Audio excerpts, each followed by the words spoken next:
I believe that the first item is going to be a request for a continuance with regard to appeal number 2916. Nick?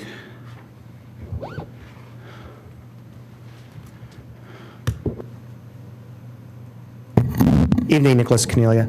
I believe you have my letter requesting a continuance, and I know Brandywine was here last time and entered their appearance. They have no opposition to the continuance request as well. And I guess the only other issue, if the continuance is granted, then we were still going to file memos a week before the next hearing date, which we understand will be September now, the third Thursday of September. The only question is whether, given all this time, maybe we should have them a little bit more in advance for John's sake. It's up to you, John. I think I can deal with it if I have 7 days. Okay. But that would, if it's the third Thursday in September, they'd have to be in by the close of business on the second Thursday of September. Yeah, and we're trying to negotiate things too, so. Yeah, we were notified by Brandywine that they don't object to this, Right. so there's no issue. So the record's clear, and you're granting us all necessary extensions. Yes, I with did. regard to In the timelines. letter, I Right. gave the necessary extensions. Okay. Okay. I won't sing. We'll see you in September, but I will say it to you. Okay. See you in September. All right, thank you. Now, before you go away. Yep. You're next. Yes. We're here. You mean on the third? Well, I promised your people last time that First. since we didn't get to them, they'll go first. Yeah. Now, if you want us to take the other one that was continued first, we'll do it. It's Poor up to Bill, you. I don't know. I want to be good. I want to be good to my word. Okay, but if Bill's going to be short and he's good to his word, it's okay. Okay. Thank you, Mr. Chairman. My name is Bill Connor. I'm filling in for my business partner, Brad Palmer, who presented to this board last month. The hearing was continued so that we could provide some additional information. I have some additional exhibits.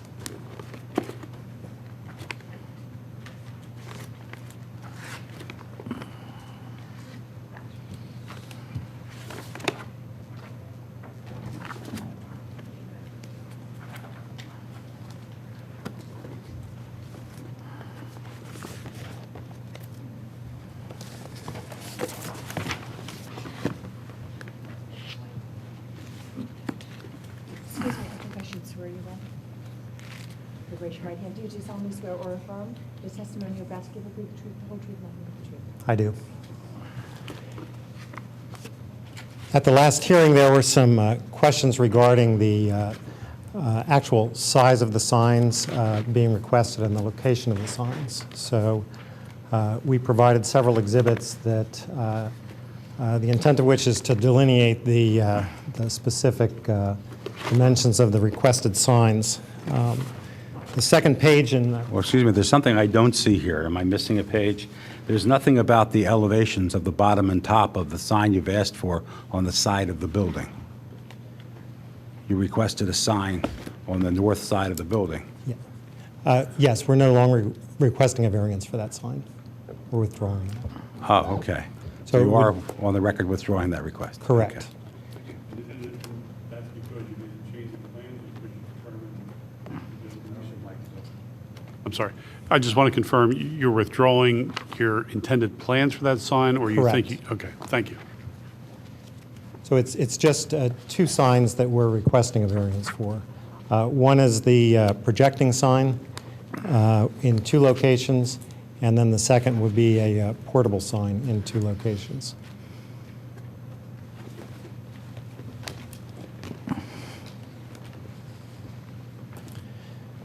So the first exhibit provides dimensions on the projecting sign. The ordinance requires that the projecting sign be a minimum of 9 feet to the bottom of the sign. And you'll notice on the second exhibit, I've located the signs on the plan, and you'll see that the signs are at either end of the building, and they're in locations where pedestrians wouldn't be walking near the signs. Are they more than 12 feet apart? Yes. Okay, that's an issue under the ordinance, just want to be sure.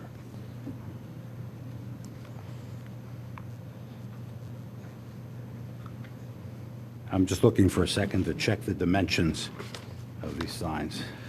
The signs that... Just before you proceed, I was getting everything out. Which is the sign that you're withdrawing? Was a sign on the north facade of the building. North facade sign being withdrawn.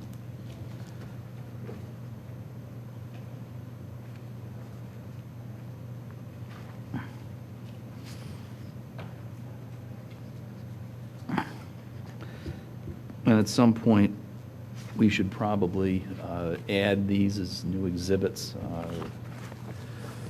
We end up last time. Now, does this sign swing, or is it fixed? It swings. That's not allowed. Oh, well, then Maybe we'll specify. fix the sign then. Yeah, I mean, you really have to go down this list on projecting signs under the relevant section, which is 280-53.15. And it has all these individual requirements and prohibitions, and we really have to tick down each one and see what it is you're asking for variances with Okay. regard to. Well, I have a... Okay, Because we're going to have to be very specific about what we grant you, and what we don't grant you, you can't do. correct. Okay, unless it says it in the code.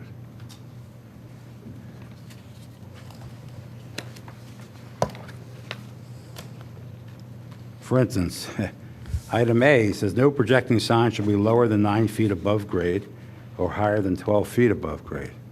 Yes, and Does so this comply with that's the first item we're requesting a variance on. Okay. It is B. What did I say?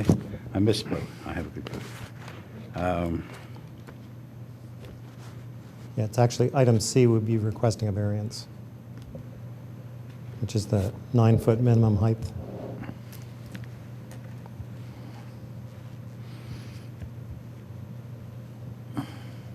Go back over your application now that it's changed. Let's see what we're asking for. So you have not filed an amended application? We have not.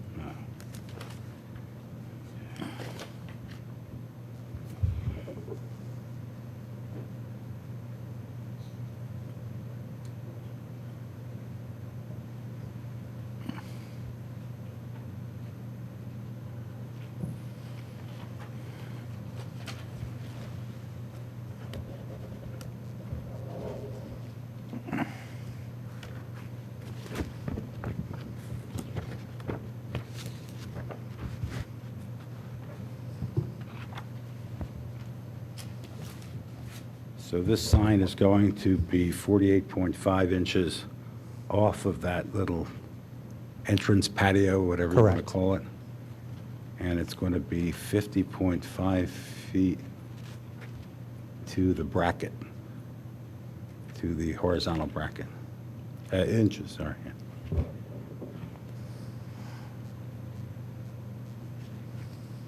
Now, you show this as two signs. So there's one, so they're all going to be rigid then? You're not going to Yes. swing them? Okay. Correct. No projecting sign may be larger than 4 square feet, so. Right, and we're showing 6.5 square feet, and so we'd be requesting a variance for that. Yeah, let's see. Just it seeks relief from certain sections. It doesn't provide the... And it has. Is that what was advertised? Yeah. Because this is B, C, F, and M. Sections 280, 53.15, B, C, F, and M. Well, you're not, are you illuminating this sign? We'd like to shine a spotlight on it, but the sign would not be internally illuminated, no. Yeah, well, this doesn't talk about internal illumination. Illumination's not allowed, so you want a variance under M. I originally thought M only had to do with the sign you've withdrawn, the one on the side of the building. But Right. you're illuminating this one as well. We would like to, yes.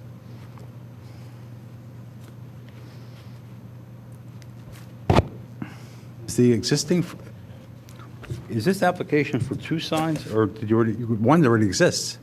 We have an existing projecting sign that complies, and we're asking... Is it illuminated?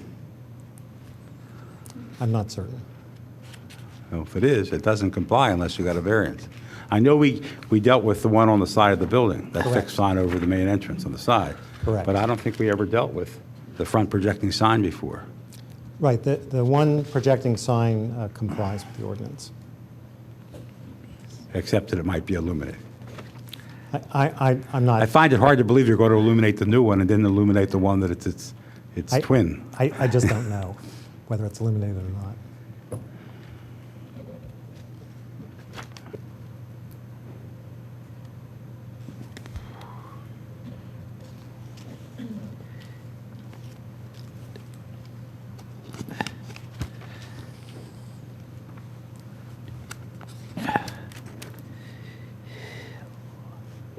While these fellows go over the harder questions, the simpler one, the portable sign, Yes, is it intended that that's brought in at night? yes. And what are the hours, approximate hours of business of the operations that that's advertising? From 8 a.m. to 9 or 10 p.m.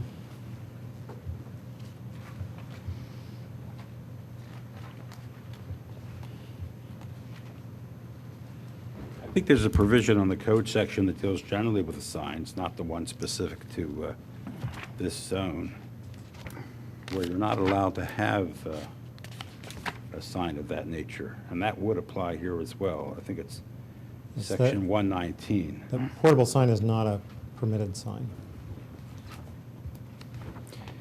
Oh, you're only asking for one portable sign? For two portable signs. portables. One for each of the businesses that are. And one is there now, isn't it? No, There's none out there now? no. It's funny, I thought there Not was a anymore. few weeks ago. It used to be. Uh, It wasn't There the last was meeting. until the township alerted the tenant to the fact that it couldn't be there, and then it was removed. So then you're asking for two. Correct. For both of the stores that are in below-grade retail. Mr. Connor, your group acquired this property in 2010, is that correct? Yes. Okay, thanks.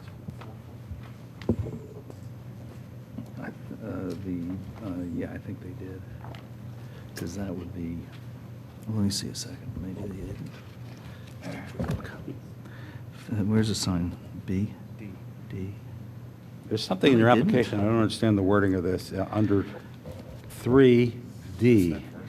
Yeah. Oh, is that D carried over Correct, from they the did. prior section citation? Let's see if that's what that is. And we haven't got an advertisement, as Mr. Delizia points out, for the extra square footage. I can see that. And, we have an advertising issue. Does the advertising issue extend to the provision that Noah just referenced in terms of the prohibition against portable signs? Well, they've asked for a relief from 119D, which I Okay, believe that's it. That's it. is the right Thank you. one. Okay. But they've not asked for 15D, which is the one that limits the square footage. I mean, we're not trying to be sticklers or, just, we're not trying to just put you through the traces because it's fun.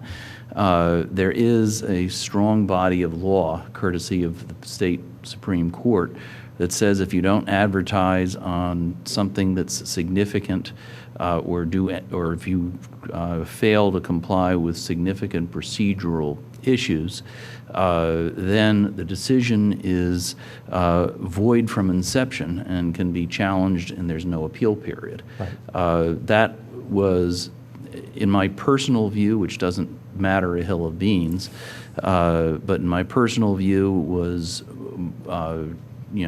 it's like trying to shoot a housefly with a shotgun. They overdid combating the evil.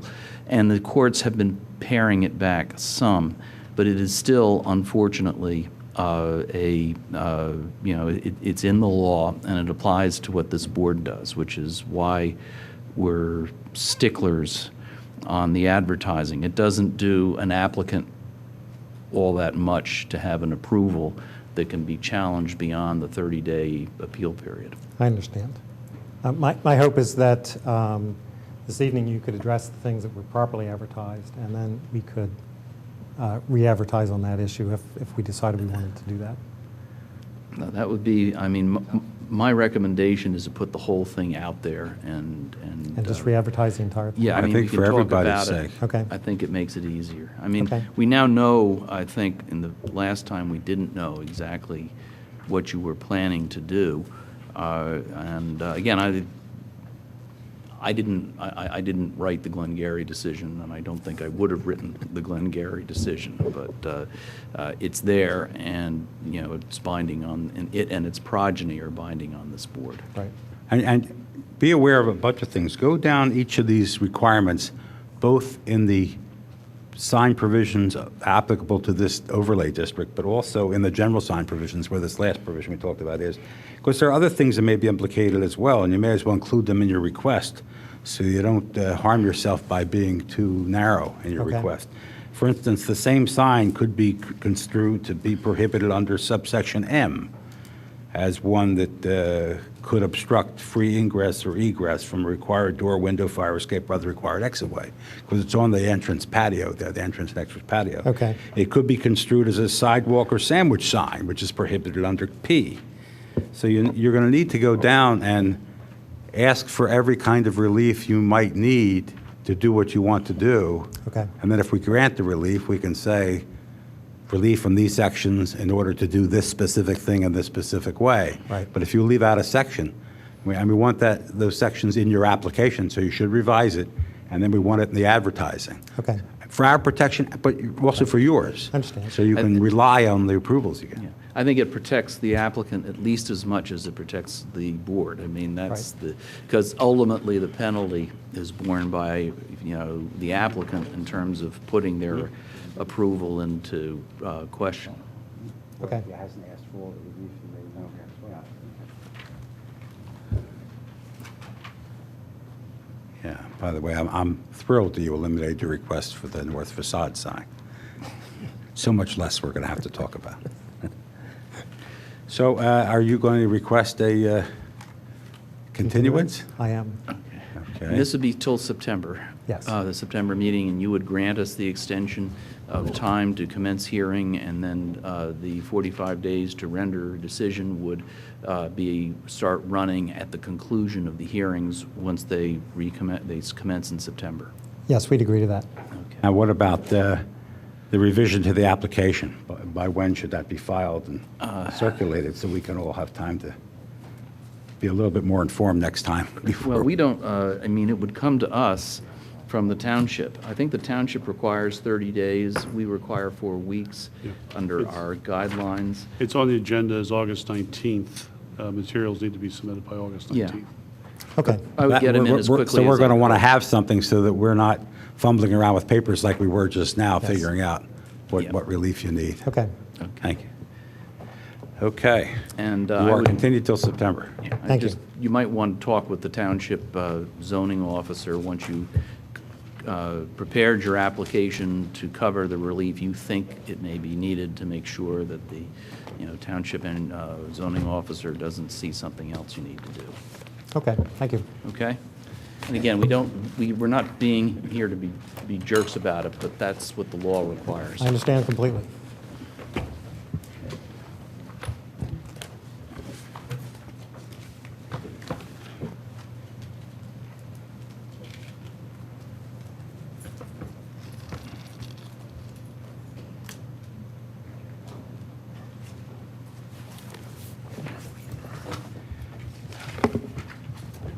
Okay, having continued on request of the applicant, Appeal 2915, and having continued on request of the applicant, Appeal number 2916, we're going to Appeal 2917, 427 East Lancaster Avenue, which was continued due to our running out of time last time. We never did begin the hearing, so this is a fresh proceeding.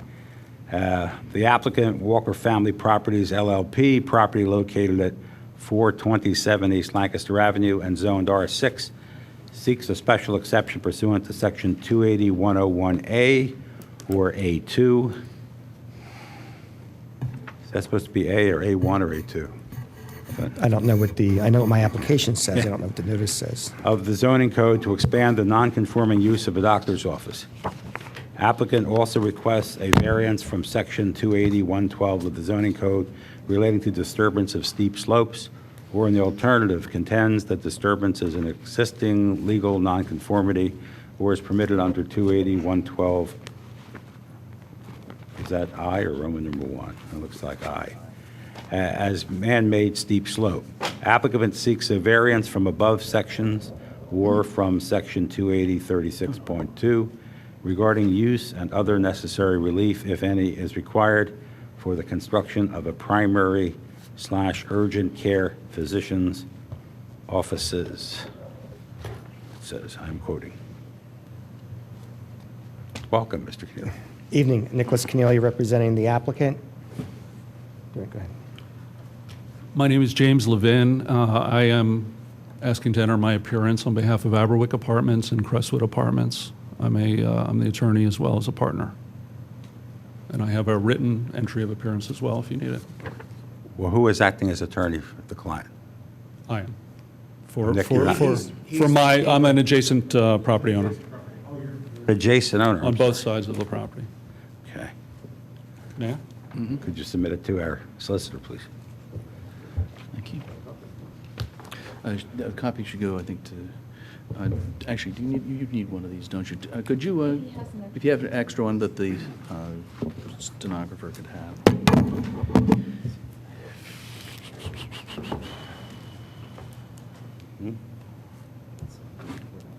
Norman, you want to swear them in first? If you'll both raise your right hands, I'll swear you in. You do solemnly swear or affirm the testimony you're about to give will be the truth, whole truth, nothing but the truth. I do. And if you'll state your names one at a time. Rock Walker, I'm sorry. Rock Walker, R-O-C-K, Walker. And Cornelius Brown. B-R-O-W-N. Yes.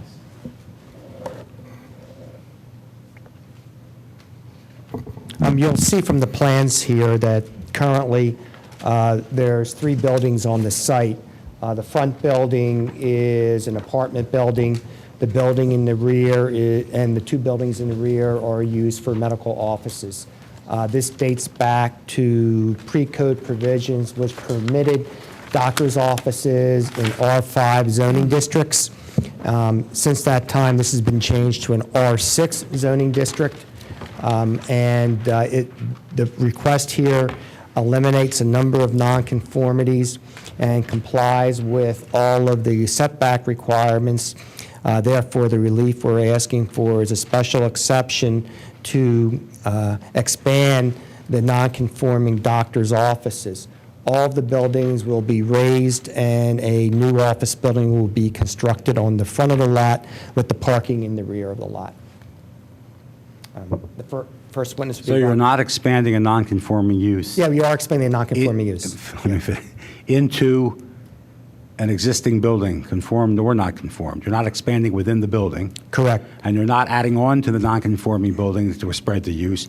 You're removing the non-conforming buildings and putting in a use that's not authorized under the existing code today. In a new It is a building. non-conforming In a new use. building. A new building with the same Well- non-conforming use. But I mean, it's not authorized today, right? This is purely an office building for medical purposes? Yes. Okay. Yeah, right. So that It's is not yeah. authorized, so you want a Yeah. variance from what is allowed today? No, it's a special exception because we're increasing a non-conforming use by not more than 50%. I was trying to clarify facts. You're engaging in advocacy. I appreciate that. Okay. Okay. Go Yeah. ahead. So, yeah, in effect, the use is not permitted in the R6 zoning district, if that's what you're asking. Okay. Thank you for acknowledging that. Okay. Rock? Rock, you have prepared the application, you've signed it, we marked it as A1, is that correct? Yes. And what is your relationship to the premises? I'm one of the owners in Walker Family Properties Okay, and how long have you owned it? for about 4 years now. And that's the deed A2, 2010 is when you acquired Yes, it. correct. Who is Walker Family Properties? It's myself, my wife, and my mother. Okay, and where do you reside? I reside on Chamonix Road down near Eastern University. Okay, I'm and sorry, I'm having trouble hearing you. Sorry. Shimoni Road is where I reside, near Eastern University, Fenimore Woods, that area, And who do you reside there with? with my wife and 4 kids. All right. And how long have you resided there? Or how long have you resided first there, and then how long in Wayne? There, I think about 12 years, in Wayne, 45 years. Okay. And were you raised in Wayne? Raised in Wayne, went to the elementary school, middle school, and then high school. And did your father have a practice in Wayne too? My father was a dentist in Wayne for 40-some years on King of Prussia Road. What is your profession currently? I'm a family doctor. And how long have you been a family doctor? I've been a family doctor for about, after I finished my residency at Bryn Mawr Hospital, for about 13 years, and I've been practicing in Radnor the entire time. Just a little bit about the use here that we have, and I believe this is marked, the one we're looking at is marked as A5, which is the existing conditions plan. And in the front of this plan, you have parking in the front yard setback? Yes, Okay. And you also have an apartment building there, is that correct? correct. And how many units are in that apartment building? There are 5 units that we currently rent, and there's some extra space. Okay, and I noticed there's a pool on the property. Is that pool currently used? No, it's not in use. And the 2 buildings in the rear, how are they used? The building in the far corner is what we use mostly as an office building. We have, there's a dentist in there currently with myself. There are 4 doctors and 2 nurse practitioners, and we use the ground floor and the first floor for medical. And then up above that, there's 2 apartment buildings. And which building's that, the rear one? This is the one all the way back here. The rear one. Yeah. Is that the one that was subject to this earlier decision you furnished? Yes. The one that says to was be a used setback. by not more than 1 dentist and 3 associates? That one? It was the same, well, it's that opinion, but obviously it's been used but for more than that when it was acquired. Yeah.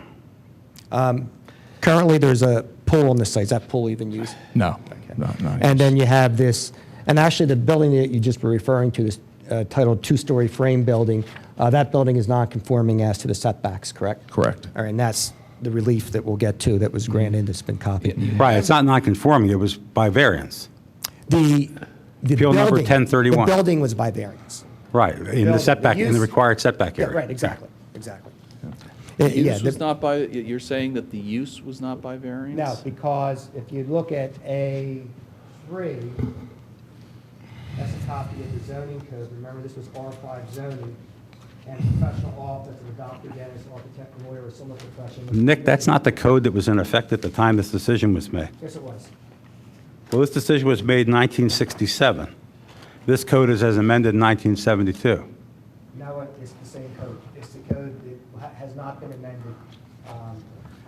It was the code that was in effect. Well, I don't have the code, but it says here in the decision that was issued in the order from 1967, it talks about the relief to go not closer than 16 feet to the west property line.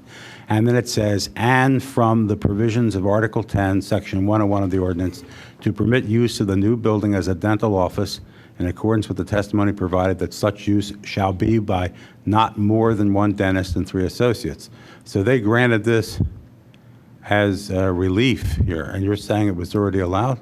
This use was allowed in the township in the R5 zoning district, which is what this district was at that. And you say this is the section. Let's look at the section. I don't, I'm a little lost on this one. You have this building with the, the 1 dentist and the 3 associates was permitted by variance. No, it was permitted, the building was permitted by variance, was a non-conforming building as to setbacks. But it had, as part of that, it conditioned the intensity of the use. If you're going to put in more than 1 doctor and 3 associates, seems to me that's a condition of the relief. It is inextricably mixed with it.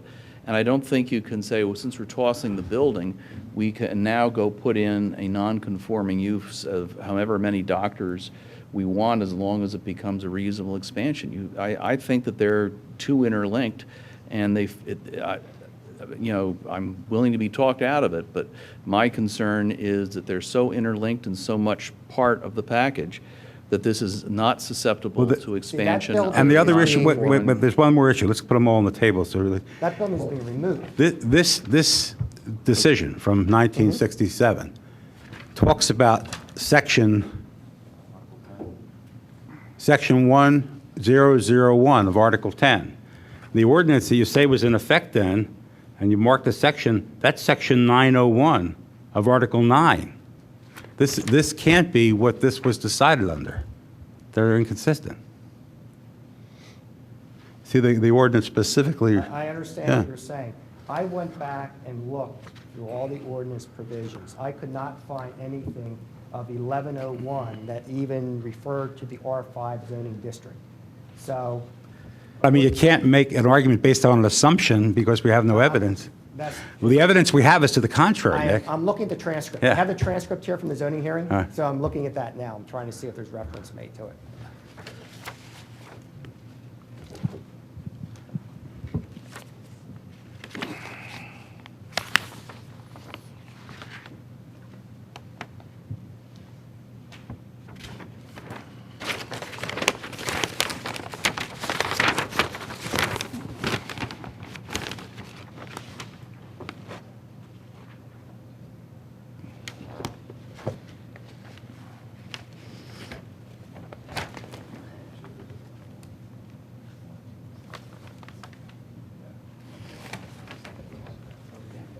Yeah, I'm just, again, this is the witness mentioned here, because I applied for a there was a question, you have to have a variance to do what you want to do in addition to the setback.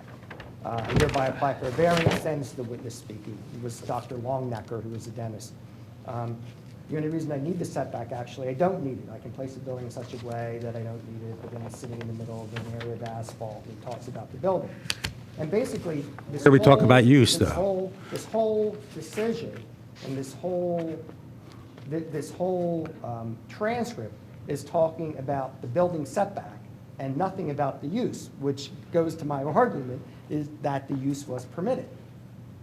What is, Then why would they grant a variance? They have no authority to grant a variance if the use is already permitted, nor would the applicant have needed one.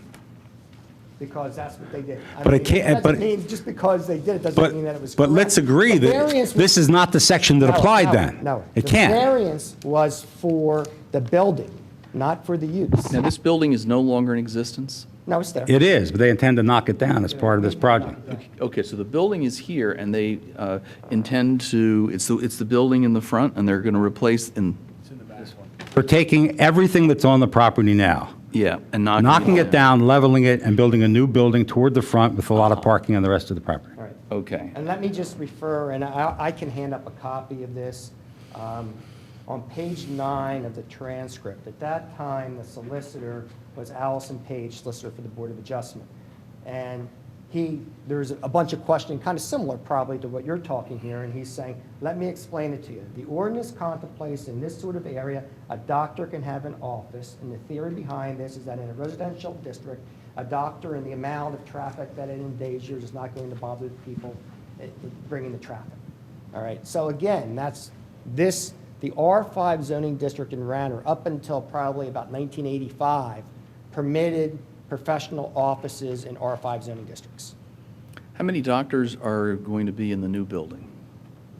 Before we get to that, you were halfway through explaining the existing condition of the site. Could you complete that? Sure. And then move on to what you're proposing to build? Sure. So I believe, Rock, again, going back to the existing conditions, we were, I think, referring to the back two buildings. And the first building we said was an apartment building, correct? And then the back two buildings are what? So in the back building where I'm practicing, the ground floor is mostly our administrative offices, files, things like that. The first floor we have as our exam rooms, and then the next floor, the second floor, is 2 apartments. On this site, and here, there's it's basically like a bathhouse and a garage, kind of a combination thing, and that's where we store equipment and things like that. Rock, No, And the front building is all apartments? The front building's all apartments. All It apartments. was a home at one time that's been divided up. into And back apartments. building is mixed-use, residential, and professional office? Correct. And the middle building is storage? Correct.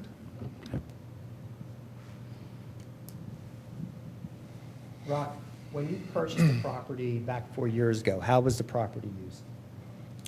Similar use.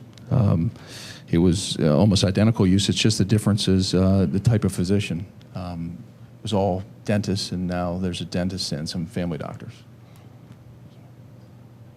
Now,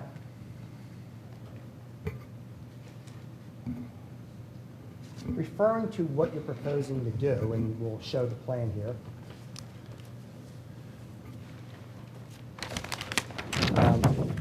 That's been marked as A6.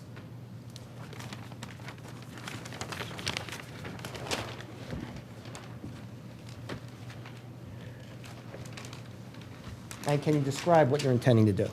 Okay. What I'm hoping to do is to bring a state-of-the-art outpatient facility, family practice facility to our town. We have Bryn Mawr Hospital, we have Paoli Hospital, there's some urgent cares in different areas, not really close by here, but in the vicinity. Family practice, and specifically primary care, is a lot. It's been in the news quite frequently, and there aren't many doctors. In fact, our area, there's a handful of doctors left, and I'm 51. I'm one of the youngest, and we have a hard time attracting physicians to this area. I think this would be a very nice addition to Wayne, being a resident here, my entire life basically, as an opportunity to take care of the residents of Wayne. And what I'd like to do is have really state-of-the-art primary care facility, enlarge it, have some physical therapy there, have a nutritionist, dietitian, kind of one-stop shopping for patients is what my goal is. Right now, patients have to run around the rundown of the hospital, maybe Penrose and Radnor for different things. What we're trying to do is take all the primary care desires of our patients and put them under one home. There's actually a national initiative in that regard. It's called the medical home model, and we're basically following that national initiative. Has Bryn Mawr Hospital taken any position? Yeah, we have a letter from it. I'm on staff there, and I was actually a resident of Bryn Mawr Hospital, and I've actually worked fairly closely with the hospital in this regard. They find it very important to have family docs in this area. Isn't this a little bit of hearsay? Supporting. I mean, I have a are letter. they here? Yeah. Well, the letter is, anyone here authenticate the letter, Nick? Who authenticates that letter? Did you inquire about Bryn Mawr Hospital by providing a letter for you? Yes. You can put whatever weight on it that you want, actually, okay? We know that in zoning hearings. If you want someone from Bryn Mawr Hospital here, we'll bring Okay, if you want to hand it up and we'll mark it for whatever weight we give it. Is this plan, are these plans marked? I don't see my markings on them. I'll go through it. Yeah, we ought to go through all your exhibits and make sure we're I have on. an A5 and an A6 on the plans. The 19,000 in the proposed space, Lower right-hand corner. approximately how many Maybe I labeled them. doctors or doctor refer to them. equivalents would I be think I labeled providing them. service I haven't got at the same anything. time? on either of my plans. I mean, we're hoping to have a physical therapist, a dietitian, exercise physiologist. So physicians, my guess is somewhere probably between 6 and 12. It would depend on the time, too. We were talking about the need for these facilities in the area. There are many physical therapy facilities in the immediate area, aren't there? Yeah, there are different I facilities. know of at least 5 of them. Sure. And the question is under the medical home model, trying to put this as kind of one resource for patients. One direction, one-stop shopping, basically, for the patients. And they have that, for instance, at Penn Medicine at Radnor, right? They don't in primary care. There are no primary physicians over there? They have some primary physicians, but it's not run by primary physicians. That's not really part of the initiative. The initiative, really, the national initiative, is to have it run by primary care doctors, local facilities where you can get most of your needs met.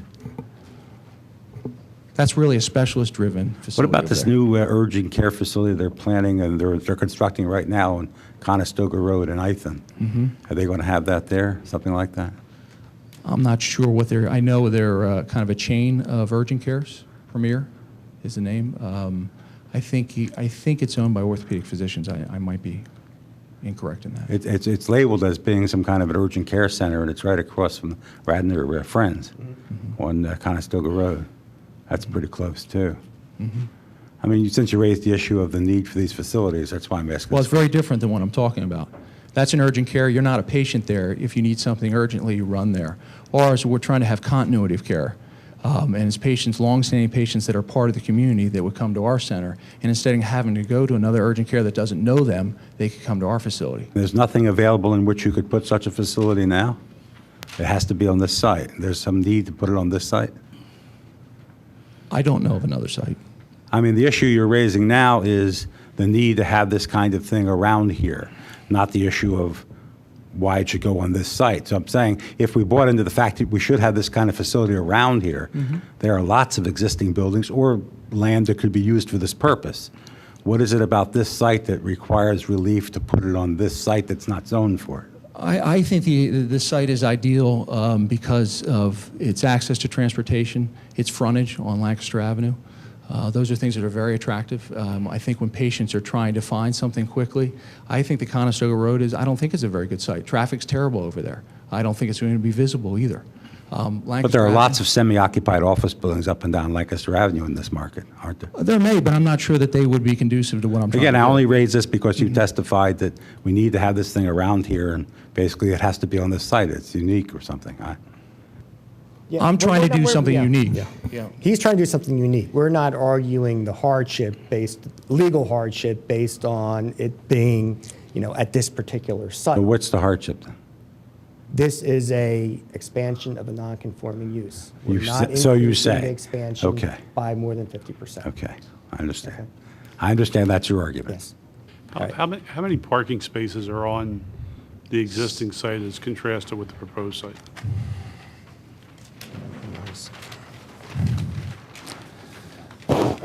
There may be, trying to think how many we have. 30, 40? 21, sorry. I'm sorry. 21. We use in front of the garage too and inside sometimes. And in terms of approximately the combined square footage of the three structures, We're smaller going forward. well, elaborate. You're smaller in terms of. Of total square coverage. footage, of total square footage, Of coverage. We're coverage. smaller in coverage. we're definitely And- smaller in coverage, but I thought also in total square Floor footage. area, I think Bill's talking My, about floor my, area. my question was the floor area. Yeah. 19,000 versus Oh, right. what's there now about? That's what I'm saying. I think we have more than that now. 17,000? 17,000 now, Okay, a little over 17. thank you. And how much of that is devoted to professional offices rather than apartments or storage? I think that's The around. gross floor area we're talking about now? Because we can Gross, we will gross floor testify area. as to. We're not using footprints. building area as defined in the code. Right. That's footprint, basically. 6145. 6145. 6,145 square feet That's of gross floor area. office, Now- Correct. gross office. Now, remember, the code says area. Well, that's for a different purpose. It talks No, about building no, area.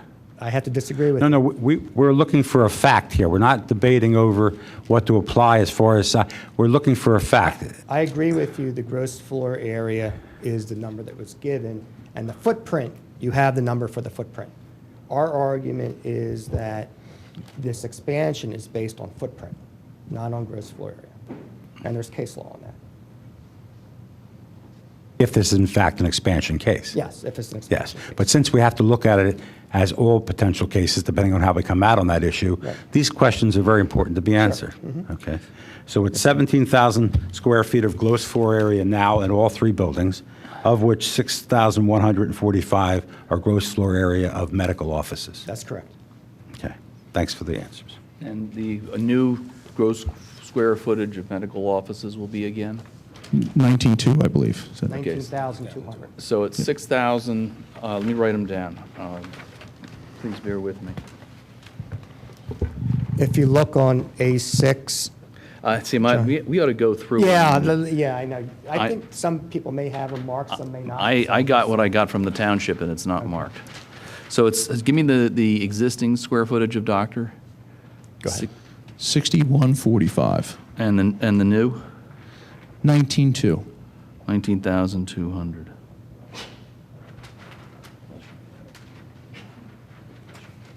And the footprint of the new is 4,800. And the total footprint of the old was, That's not the total. The new proposed building. The nonconformity footprint was 3662 before, and then the total area was 7304. The footprint, you haven't asked for a variance with regard to coverage or anything like that, No, lot no. coverage. So really, footprint is not relevant, is it, to anything? It's relevant to the non-conformity. If you were expanding Yes. the non-conforming use into an existing structure or adding on to an existing structure. Yes, in that case, it would be, hypothetically. But currently, the nonconformities on the site, we kind of mentioned, you have parking in the front yard, you have the use, you have the setback of the rear building. Currently, as you'll notice on, I believe it's A6 actually, or perhaps it's A5. This lot oddly has two folio numbers, or two lots for some reason, which I have no idea why. Obviously, they would be merged upon land development on this site. Currently, there is no stormwater management at all on this site. We would provide stormwater management in compliance with the township codes. And then basically, the only issue, as you've been saying, Noah, is the use and the nonconformity of the use, or whether it's granted by special exception, or whether it would be required to have a variance for it. Mr. Chairman, could we just label the things, because I'm sort of flying around with Sure. non-labeled exhibits. and- John, A1's the application. Okay, let me, hold on a second. Do you have the exhibit? I have Do you have the exhibit page on it? Normally, Hold on a second. Get out of I there. don't know if you All have it right. or not. Oh, there. I they- labeled mine based upon Nick's schedule. It's in the folder. Okay, I can go through the, if this is the thing, I can handle. Yeah, the only confusion that I had, I mentioned last time to Nick, was there's A7, which is photos, and A8, which is elevation. And I don't have two separate It's not- exhibits. And A8's not an elevation. What it is a photograph of what the proposed building would look like. So it's not really a true elevation. A8 is really the type of building that's being. Now, is that a separate, is that the one with two photos on it? Yes. Is that two exhibits on your list? No. That's just one it's exhibit. one. Well, what's A7 then? A7 is. It says photos on your schedule. A7 is the actual. Current photos? Current photo of the front of the building, Okay. of the front of the The building. front building. Of the front building. And then actually, we have two. Does everybody have that in their packages, the photo? No, well, I don't have it I either. don't think they do. That's why I was confused. There are two things. One talked about elevation, one talked about photos, and the only thing I have is two photos of elevations, and I don't have the other thing. Yeah, no, I know that. But so Yeah. you do not have this? No, that's what I called an elevation, but it's just to show what the proposed building will look like. Okay, so this is, Technically, it's this is not an A, elevation. this one is A. So this is the same building on both of these? Because they look different. Just examples. Oh, It's different. What Rock is handing up to you now is what's been marked A7. All right? This is the actual photo of the front building. right, but I mean, on this sheet No. here, They're just, these are not what you're going to build. These are two samples of what it might look like. Exactly. That's all they are. Correct. Okay, now And it this- could look this- differently This than these. is it may a, not be exactly the Right. same. You're absolutely right. But I think the So that's purpose of that A7, is to right? show that's going to be a brick Photos. building. That was really the intent. was to Okay, show let me the catch up facility, on this here. Which is Okay. consistent with the Wayne neighborhood. So this is A7, okay. and this is A8. And then A9 is the adjacent use plan, which just talks about, and we'll testify. Yeah, I think there's some mistakes on that, by the way, but we'll Yeah, get I to saw that. them too. Yeah. And A10 was a letter from Vinmar Hospital. And just, so you don't have photos of the rear buildings, and so I marked them as A11 and A12. And they're being marked when I hand them up to you, so. They're already marked.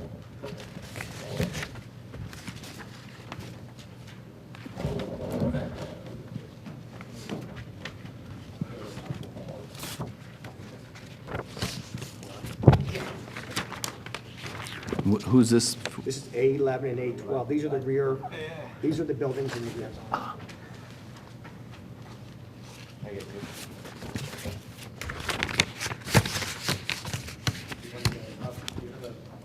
Yeah, do you have a file copy or does it? I got it. So just make this part of A7? I already marked them, A11. Oh, okay, so more exhibits.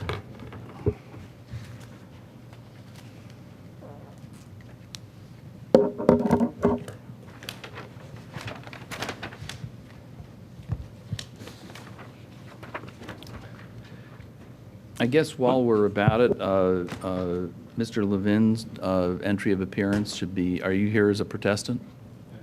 So that would be P1. Question, the photo you have here of the building on Lancaster Avenue, what's the comparable height of this structure as contrasted with the proposed structure? I believe 40 feet is the max. Current, but I think that's close to 40 as is. I don't know the height, though.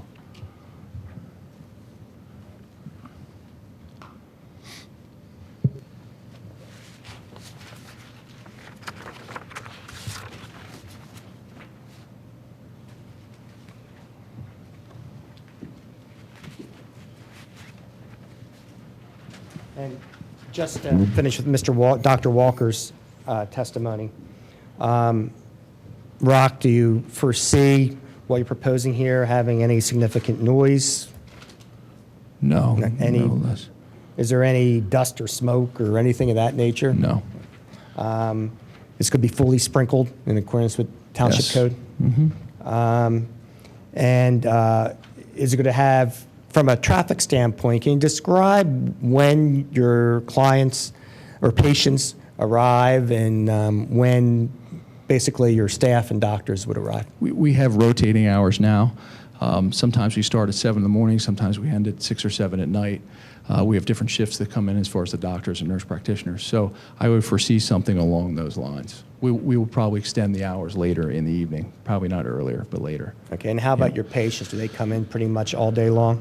Correct. So it's not like they're all coming in during peak hours or leaving Staff during peak rotates hours? too. Staff rotate. But do your patients Patients also are rotate, not- yes. yeah. There's not like a peak time at all. Okay. How many So I- patients do you generally have coming in during a typical day now to your practice? We have 8,000 patients in the practice. I would probably say 60 or 70. That's just And there's my a dental practice as well, right? Yes, that's just mine. That's And do not, you have any idea what they have? dental, my guess would be somewhere maybe 10. 10 a day. Yeah, we could be 80, but somewhere in there. And the new number of patients in your extended hours, how many would you be bringing in? It would all be you, right? You As far and as your. a new facility, or Well, aren't you, you said it's all going to be under a single administration, so Correct. isn't the physical therapy and everything in there going to be under your umbrella? I would like it to be. I don't know if I can do that, but I would like it to be. There'll be some sort of coordination between us. Because you talked about having it all under the care of a primary care physician. Correct. That was the unique thing about it. Correct, but I might partner in that. Yeah. So you were not able to estimate what the patient trips would be For physical therapy, for the whole facility? the whole facility. You know, getting out of Lancaster Avenue there is a Yeah, problem. I mean, how much would it increase? If we're 80 a day, and then you got the dentist, maybe 100 total. Maybe it would be 120. Okay. Getting back to the question of hours, is your testimony, are you talking about just sort of evening hours, or are you talking about more extraordinary hours, 10 o'clock, midnight, 24 hours a day? Well, what we're trying to do is be patient-centered. I don't think that it's probably feasible to be 24 hours a day. I think most urgent cares probably stay open to 10 o'clock at night. So it really is the focus is on the patient. So at this point in time, we stay open to 6 or 7 o'clock at night. We would, if possible, probably try to extend that to somewhere between 8 and 10. We also do Saturday morning hours. We'd maybe extend that too.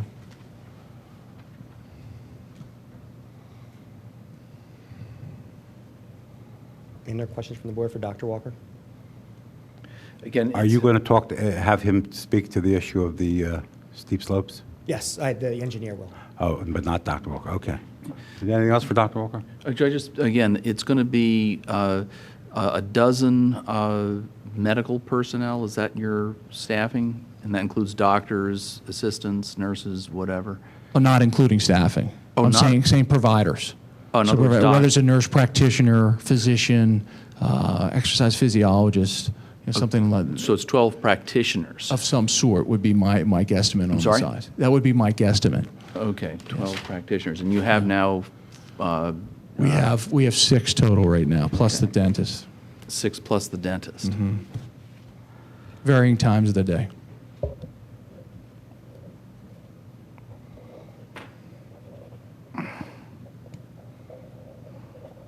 And was I correct when I said this whole building will be used for these professional offices, right? Correct. So there will be no living quarters on the property. Correct.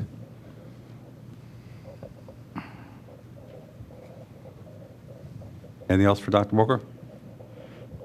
We're finished And with him staff if you is in want. addition to both of those sets of numbers Yes. existing. Yes. Sorry.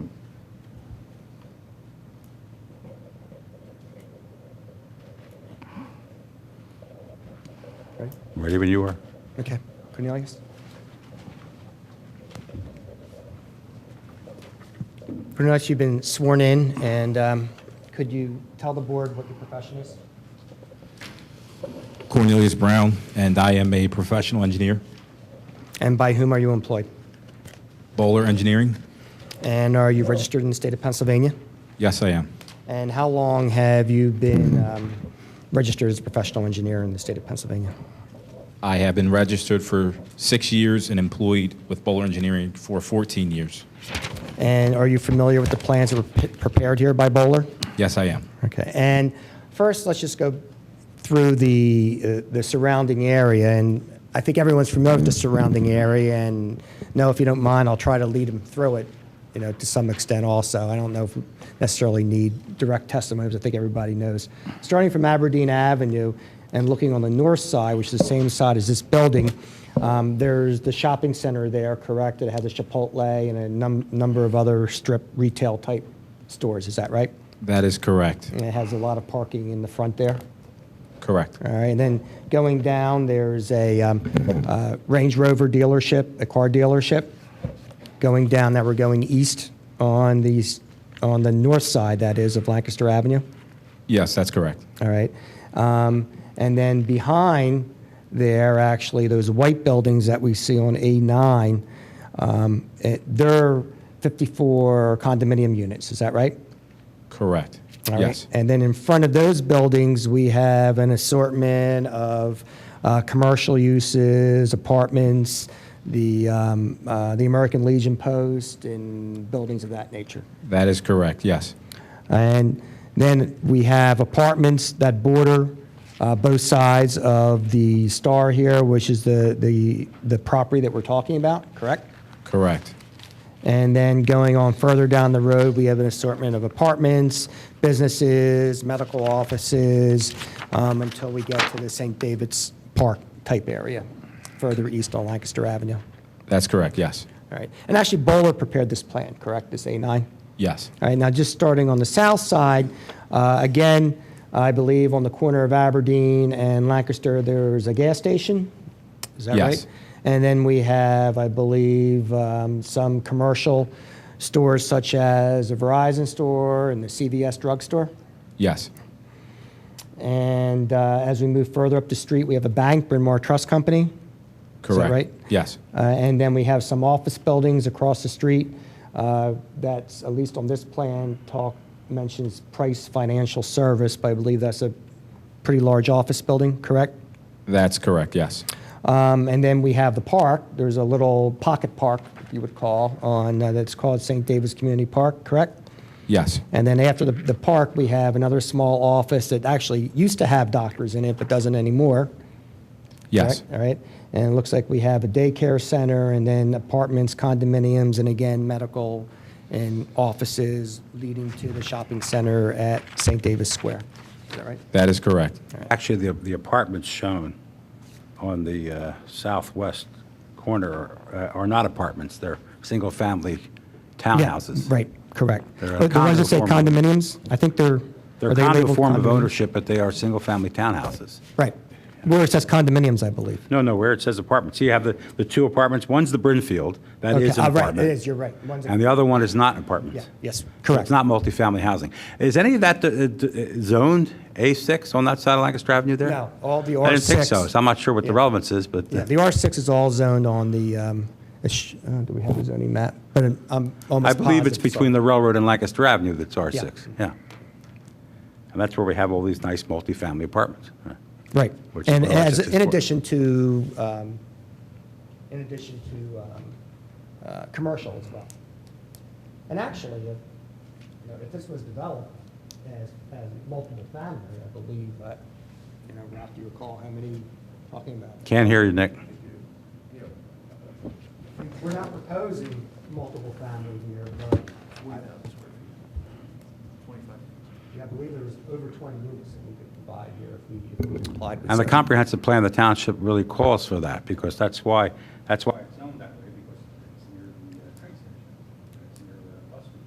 Yeah, and that's why. And that's in the comprehensive plan. And that's why it's always good, and go to another discussion on to have mixed uses there as well, because of that very reason. And you because have of the mixed use location. now. I think you have a very They nice do have mixed use right uses. now. Yeah, they have mixed uses right now. and On this we're- property. And we're looking to continue the mixed uses, so. No, you want to have one use on this property. You could, under zoning, you could I'm just have all saying, apartments. you are mixed now. You're Yes, going to we're change it to a mixed now. single use. Yeah, and actually, we're probably making it more conforming in that currently we have mixed uses, and we're just making it one use as opposed to a variety of uses. Cornelius, going back, we mentioned the existing nonconformities, and one obviously was the use, because we have the mixed use there, correct? That's correct. And we have a nonconforming as to the setback on that rear building that we talked about before, that was granted by variance. That is correct. The building is located in the rear yard. We have parking within the front yard setback, is that correct? That's correct. And we're removing that parking in the front yard setback under our proposed plan. Yes, we are. And then, as we mentioned, there's separate lots and separate folio numbers on this site. That's correct. There is a property line located here, dividing the parcel into two properties in the front and rear. And currently, is there any stormwater management on this site? None that exists today. Are we proposing any stormwater management? Yes, we will. We will propose stormwater in accordance with the township and state regulations and requirements. Okay, and as to access points, how many access points? Could you describe what the access is currently? Yes, there are two driveway connections to Lancaster, one here and one here. And what is the new plan? Or how many access points would be on the new plan? The plan is to improve and consolidate into one driveway connection, which is located here. Now, we talked about the area, and perhaps, let's just make certain that we have it correctly on the record. The total footprint area currently on the site, under A5, is 7,304 square feet. That is correct. And the total area, we're talking about footprint, building area, devoted to the nonconformity is 3,662 square feet. That is correct. And actually, you see that on A6, it lists what the area, the footprint area of the buildings to be raised are. Yes, here they are. The back one's 2483, and the other one is 1179. And as we talked about, the footprint of the proposed building is 4,800, correct? That's correct, yes. So our proposed increase of footprint is less than 50% of the current. That's correct. It's 31%. Is the proposed building compliant with all dimensional, impervious coverage, building coverage, parking requirements in zoning district? Yes, it is. And as part of the land development, if this project is approved, the lots will be merged? Yes. Right. Now, let's refer a little bit to the steep slopes.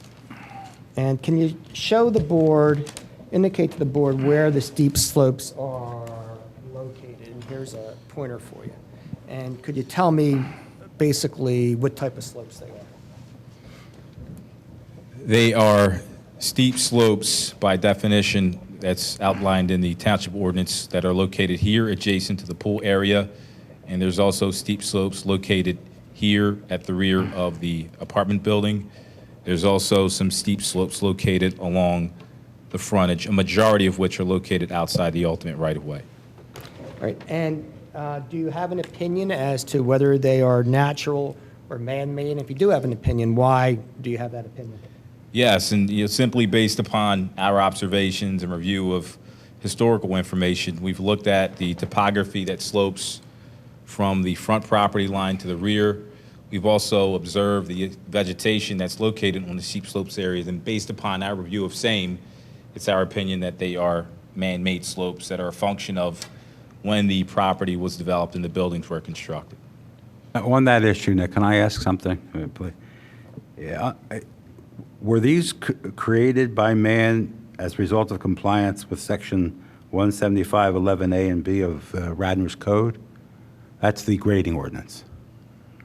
Because that's the only time it treats man-made steep slopes differently. They have to have been created under that section, which means they were done in order to comply with certain runoff requirements and then stormwater management requirements. So unless you can say that, and I don't know the fact, I'm asking if you do, then the fact that they're man-made or not man-made is not relevant under the section. Well, it's relevant to the extent of, and we'll go through the code as to the harm caused by disturbance of these steep slopes. And also, though, if you look at the code, it doesn't say you cannot level steep slope. It says you can't build on steep slope. You can level. It's limited steep what you slope can do with in it. the There's a code lot of things you and then can't build do. on it. You know, actually, if you look at the code, the Radnor code doesn't forbid building on steep slopes. It defines what steep slopes are and says you can't build certain things on steep slopes, but it does not say that. I don't think I agree with you. Comply. I don't think I agree with you. Look to 112D. The following uses and no others shall be permitted on steep slope areas where such uses are permitted in the zoning district containing such tracts. And the only time it allows you to build anything is structures customarily associated with the above uses, such as retaining walls, railings, erosion control structures, and park shelters. So other than that, you can't do anything but these natural type uses, grazing, forestry, Yes. outdoor plant spot for areas. I agree, So you but- can't do anything. No, you can't build on them, but it doesn't forbid you from, and it makes sense, because the purpose of steep slope is to prevent soil erosion, to prevent sedimentation and things of that nature. But if you can, it doesn't, the Radnor Code does not forbid you from making the steep slope into something that's not steep slope and then building on it, provided that you comply with the grading ordinance of the township. It talks about cuts and things of that nature, which is those provisions that you referred to. You don't need relief for anything you're not going to build on, is that what you're saying? That's correct. And are you going to build on any of these areas of steep slope? Well, No, there's no building. Go the ahead. steep slopes will be eliminated, so no. So then you don't need relief from the steep slope ordinance, according to your reasoning. According, yes. So then you're not asking us for that relief. Well, You're withdrawing that that's- request? I'm not, because I don't know. It's up to you to make the determination on whether we need it or not need it. No, it's up to us to grant or not grant your request for relief. Our You're asking me for relief, but telling me you don't need it, so there can't be a hardship since you don't need it. We don't need relief on it. In You the have no hardship that alternative- justifies it. In the alternative, we're going to go through, what the hardship is and how we're not disturbing, any issue here by building on steep slope. We're grading the steep slope is what we're doing and putting parking on it. We're not putting a structure on it. Putting parking on the part of the steep slopes that are in the ultimate right-of-way? No. Well, you haven't labeled on here which steep slopes you intend to build on or grade or remove. I don't see any distinction. Well, all of the steep slopes will be eliminated. Even the ones in the ultimate right-of-way?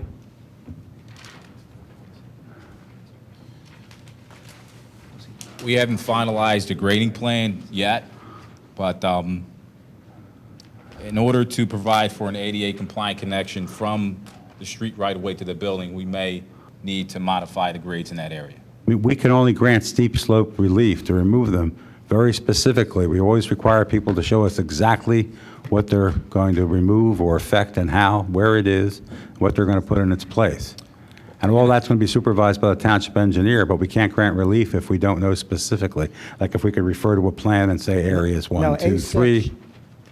Well, and that's why I indicate, I highlighted the fact that the portion of the steep slopes are in the right-of-way, but I also indicated all the steep slopes would be eliminated. All of them. Correct, yes. To what extent is yet to be determined, but they will be eliminated. No, you have small bands of steep slope that were obviously created as a result of, one, the grading for the pool, and the other, the grading for the building. Removal of these slopes have absolutely no impact on what the steep slope ordinance is intending to prevent, which, I will go through with Mr. Brown in a minute here. For that reason, we're asking at one of two reliefs. One, that we don't need it, or two, that we're asking for a variance from. Which is relatively similar to what happened with Notre Dame Academy. It was very similar type circumstance where you had an area that was relatively flat, except for small ribbons of what was termed steep slope because it had a grade of more than 20% over 10 feet. And in that instance, the board, in a very similar circumstance, granted relief because they were grading. We were told that relief was needed and what the hardship was if it were not granted. And then we were given very specific information about what areas of slope would be affected and how. That's what happened in Notre Dame Academy.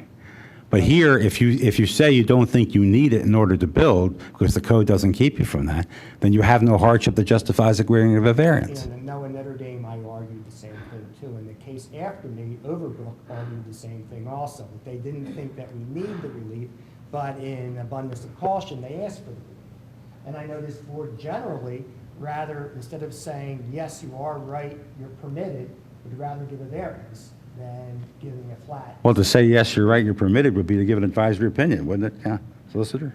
We can't do that. We You can't. can't give an advisory opinion if there's not a development before you. That was the gravamen of the, Right. case. But in this case, But we're if they showing have- you we can't on give an opinion A6. for a real The development. only thing we can do is grant relief asked for or not. We can't tell you you don't need it.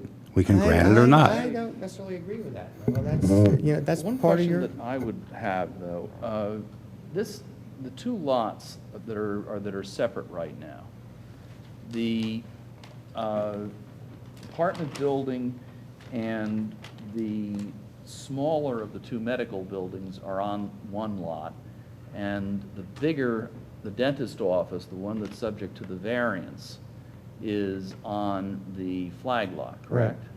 Well, is it a flag lot? It looks like a flag lot. Is this like they're like this? Too?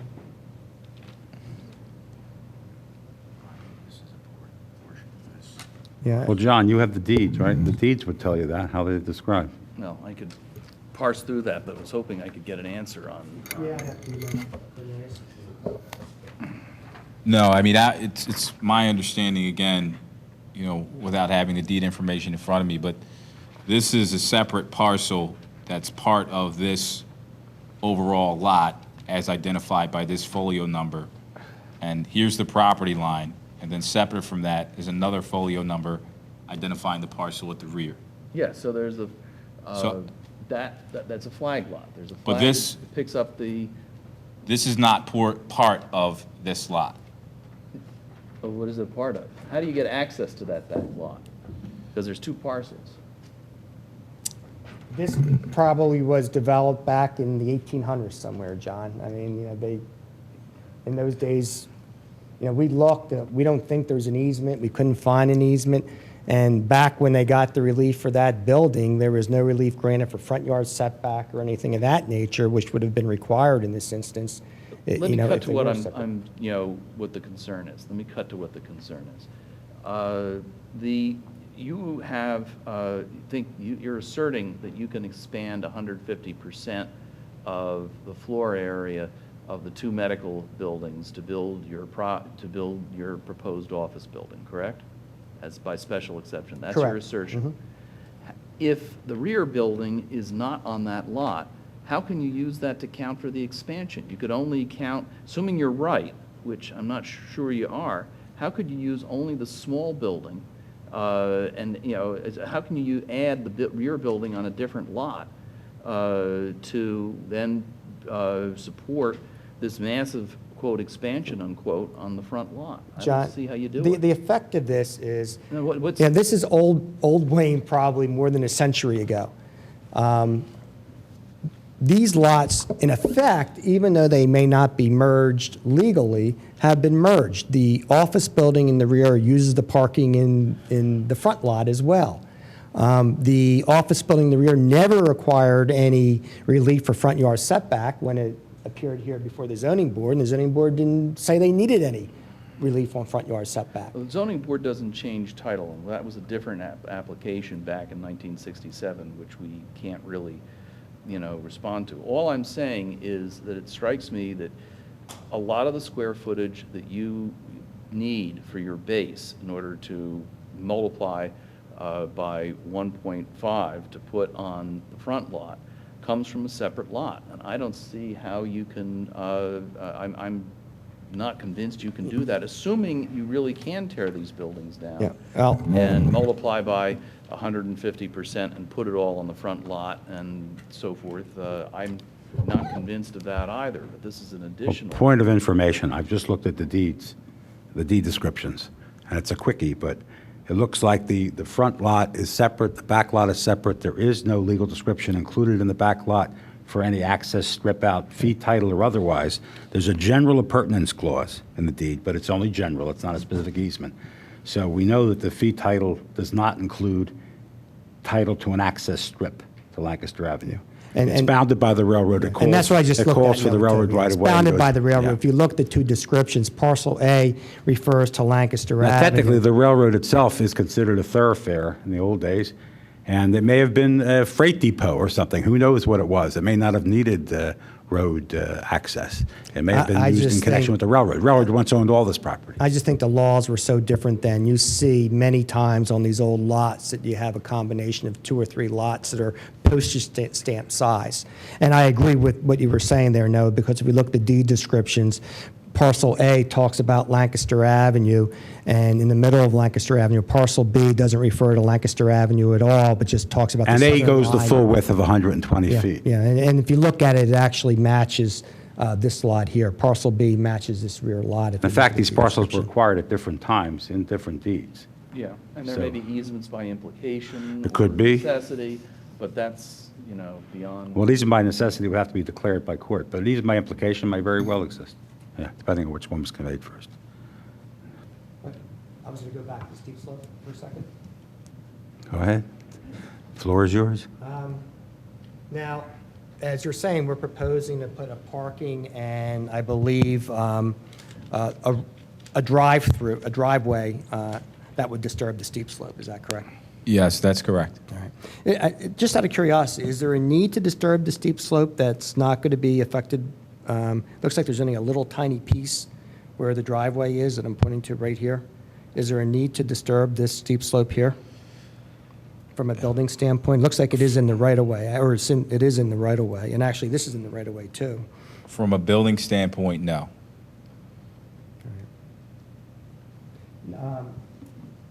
Now, and the area that's being disturbed in the rear here, this is going to be the parking area for the lot. That's those little strips that are, Yes, that's correct. and is there any significant vegetation on these strips that would indicate that they're natural steep slopes? No, there is not. All right, and looking at the lot itself is relatively flat except for those little ribbons of steep slope that we have there, is that right? That is correct, yes. Do you have an opinion as to how these ribbons of steep slope in the rear were constructed? Or why Yeah. they were constructed? Yes, again, based upon our review of the information that's available, it appears that when the property was developed and the buildings were constructed, as a result, these steep slope areas were created. Does the disturbance of these steep slope, whether they are leveling or whether they were built on, does it have any effect on erosion and sedimentation? No, no, they do not. Does it have any effect on watersheds or stormwater runoff? No, they do not. And the board may be aware what I'm reading from is from the code that says why steep slopes are not to be disturbed. Does it increase the possibilities of landslides or soil subsidence? No, they do not. Does it have any effect on foliage on hillsides? No, No, they do not. Do they have any effect on streams? No, sir. Are there any streams on this site? No, there are not. Will the grading of the slopes be kept at a minimum? Yes, absolutely. And would the grading complement a natural landform? Yes, they will. And will there be measures taken to minimize erosion, sedimentation, and increases in stormwater? Yes, the plan will be developed in accordance with erosion, Pennsylvania Department of Environmental Protection, erosion and sediment control requirements. And are there any potential hazardous impacts from the grading? No. There will not be, no. Do you see the construction of this medical office building having any detrimental effect on the surrounding neighborhood? No, I do not. And does the building conform to all the dimensional requirements of the zoning code? Yes, it does. That's all I have. Any other questions of the witness from the board? I would request exhibits to be part of the record and certainly preserve. Okay. Sir, excuse me, I didn't get your name again. And Mr. Levin, you didn't choose to cross-examine the first witness. Do you have any questions for this witness? It actually, Please use a microphone. Do you have both mics there, Nick? thank you. I would actually have nothing for this witness at this time, but I would like to make a statement if I could. Sure. Please be mercifully brief. I think this will be easier.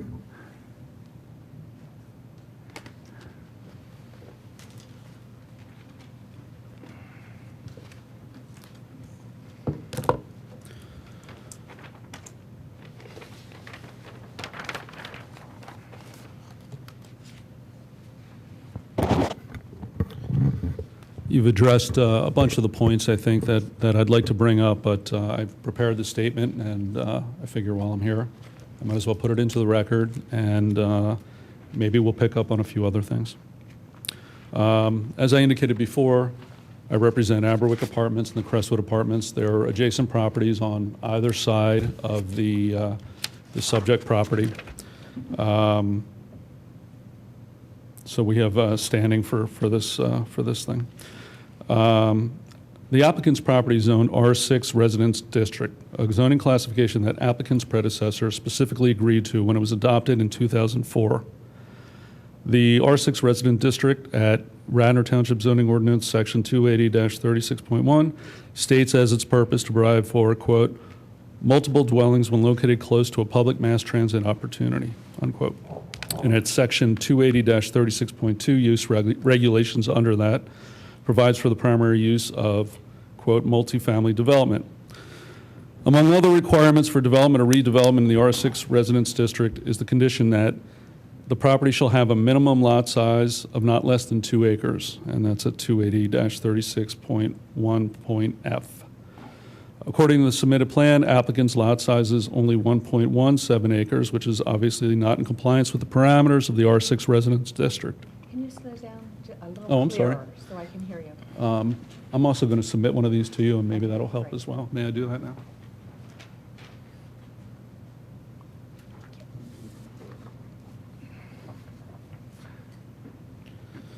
If we could attach that to the record as well, I'd Do you appreciate have that. any more of those? I do. Because I'd like, if I could have one and the chair could have one. And anybody else who wants, if you have enough for everybody, that'd be great. I thought you. I'm sorry? P2? P2.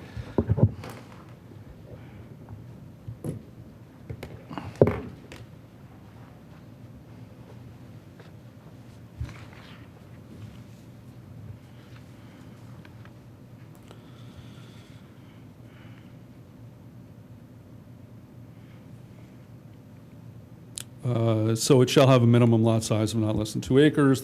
According to the submitted plan, applicant's lot size is only 1.17 acres, which is obviously not in compliance with the parameters of the R6 Residence District. As such, redevelopment of the property is prohibited under the current zoning classification. The current use of the applicant's property are apartments and medical offices. The medical offices are a non-conforming use. Nothing in the R6 Residence District zoning ordinance provides for any office building or any office use other than a home office or an on-site management office for apartments, condominiums. The zoning pertains to multifamily dwellings. Allowing an office building as a primary use would be tantamount to spot zoning for a commercial/office district. Applicant should not be permitted to redevelop the property, the subject property, for office or any other use, since that lot size does not conform with the 2-acre requirement of the ordinance. Applicant is limited to the current use, since the prior owner agreed to the zoning change to R6 as, isn't on the statement, but as we all did along that area.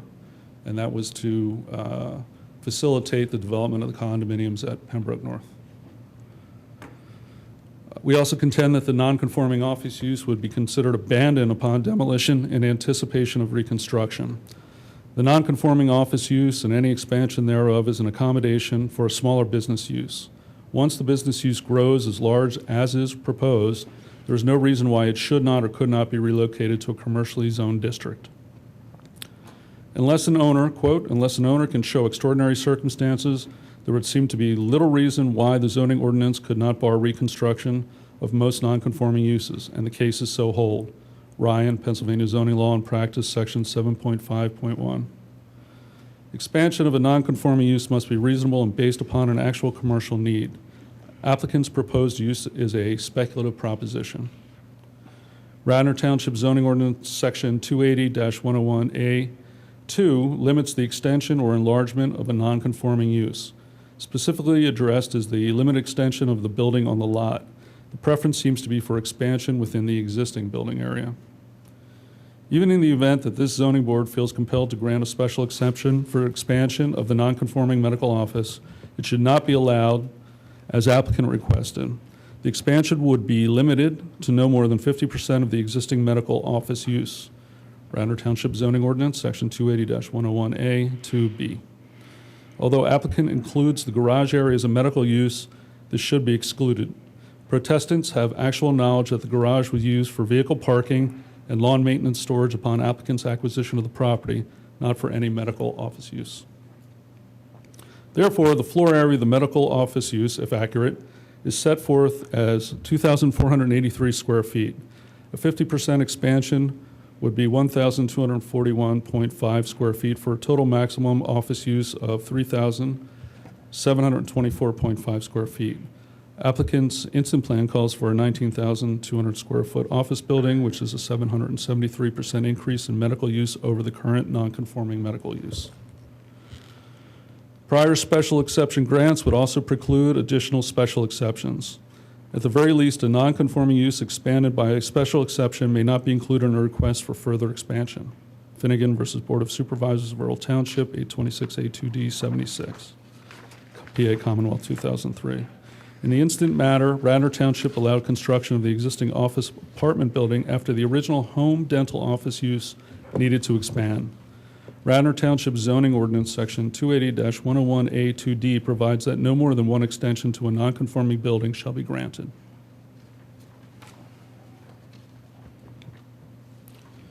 In addition to the many other reasons not to grant applicants' appeal, there are very real and insidious problems of increased traffic, noise, light pollution, and stormwater runoff that would negatively impact the neighbors and residents of the adjacent properties. Since applicant acquired the property, the larger number of doctors, staff, supply trucks, and patients has already resulted in parking issues that have spilled over into the adjacent properties. Since purchasing the subject property, applicant has increased the number of medical practitioners to at least 6 doctors and 1 dentist, plus support personnel, nurses, administrative, etc. Extrapolation of the current space and number of doctors to a 19,200 square foot facility on the same basis would result in 54 doctors plus support personnel, the total of which would exceed the 77 proposed parking spaces without providing for patients. Applicant has indicated their desire to not only dramatically increase the size of the medical offices, but their desire to extend office hours and add an urgent care facility, which often operates on a 24-hour daily basis, 7 days per week. Applicant's plan has the potential to increase traffic day and night in the range of 2,000 to 5,000 trips daily.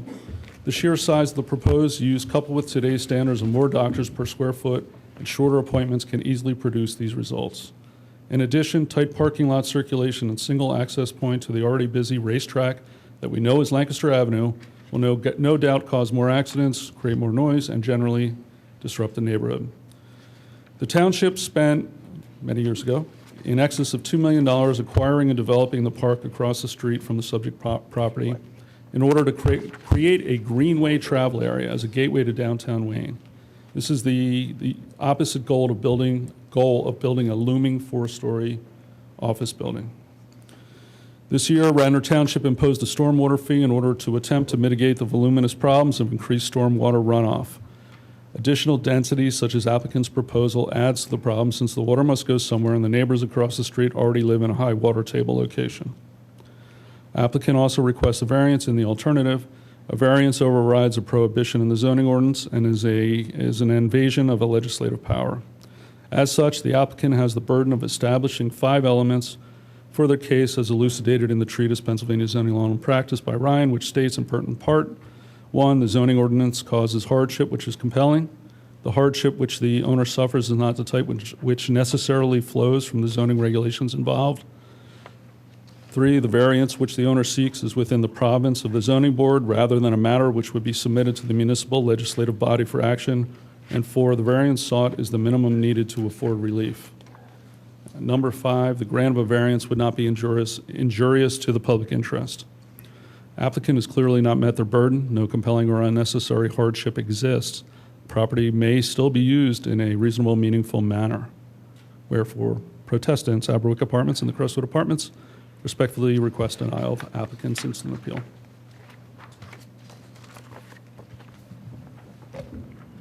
Do we have the name of the ownership entities of those apartments?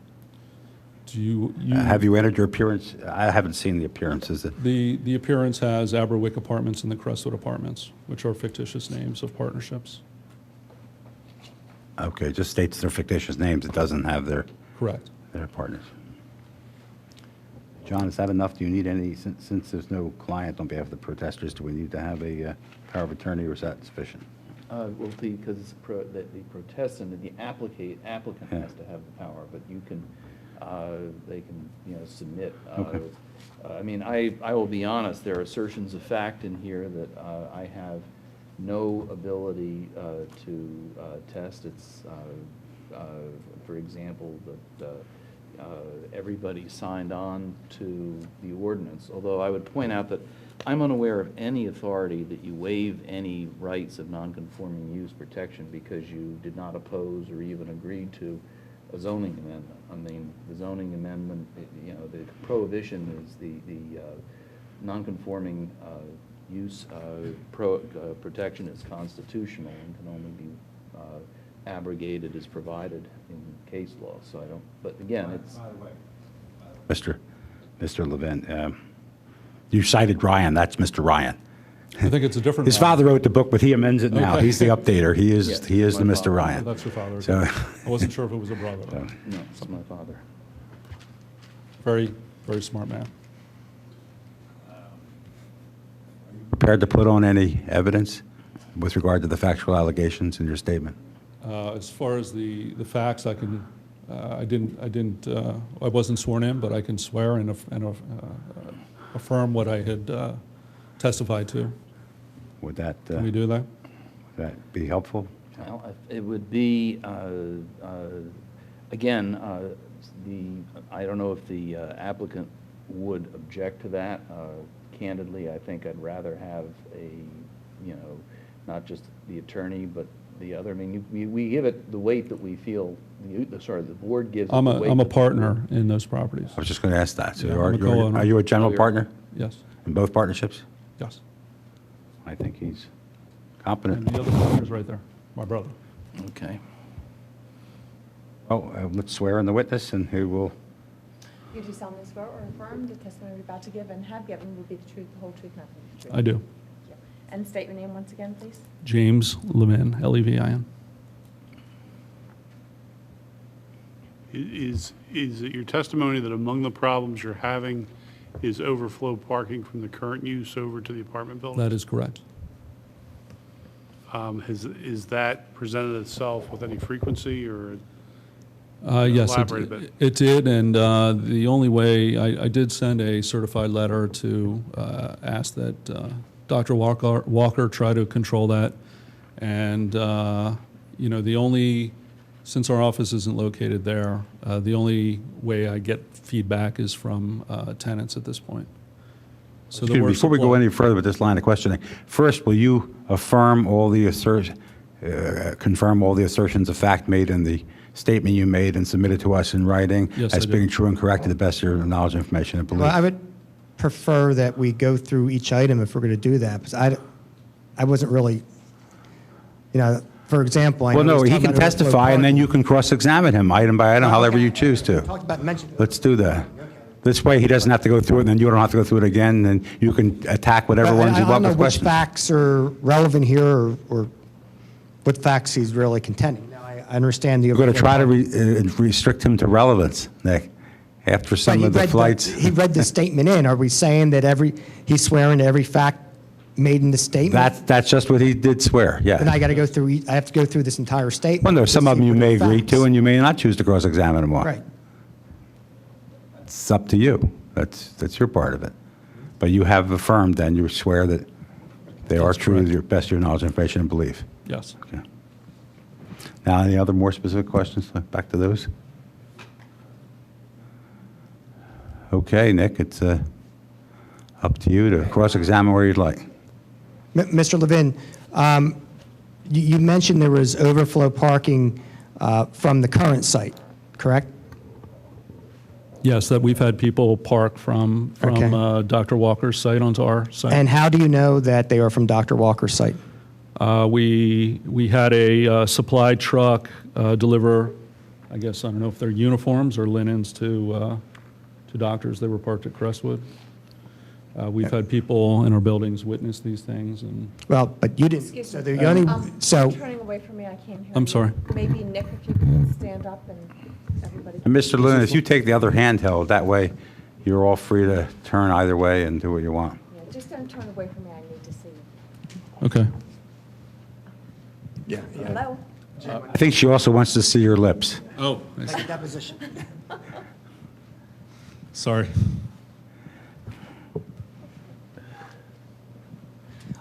So you did not personally observe any overflow parking? That's correct, but we get the complaints directly. And actually, you see here that the proposal is actually increasing the number of parking spaces, correct? I haven't counted the spaces that are there currently. I believe it's 77 spaces. Right. And you heard the testimony previously that there were But you're also increasing the About- square footage. about 21 spaces? You're also increasing the square footage Well, of usage. I think first you got to answer my question. Okay. You see that as 77, correct? Yes. All right. Now we have to go through this whole statement, now whether facts are here. You can object to the whole thing.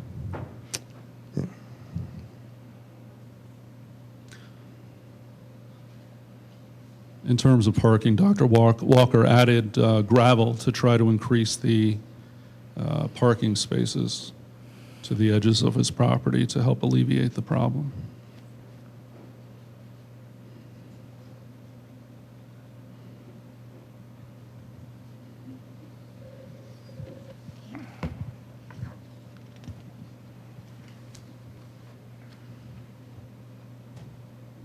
You're not a traffic engineer, correct? No. Okay. So you have no expert knowledge of problems with traffic that would emanate from this development? Well, I've been involved with development, as you know, so I have a little bit of experience with that, and I can extrapolate from what I've seen. So basically, you're speculating. Well, Nick, to be fair, didn't you put on traffic testimony from a non-traffic engineer, too? We just presented what the You traffic talked about would be. trips? We You talked about trips? Yeah, we talked about trips. But you That's all. didn't put on We're a factual traffic testimony. engineer? Yeah, And I'm able That's to give factual. testimony for my opinion. but you can't, you're not a traffic engineer. I'm not a licensed traffic engineer. The traffic engineers in the room, that's stipulated, right? Yeah. And you would agree that currently Lancaster Avenue, I believe you stated, is relatively heavily traveled. That's correct. All right, and what we're talking about here is a 19,000 square foot building,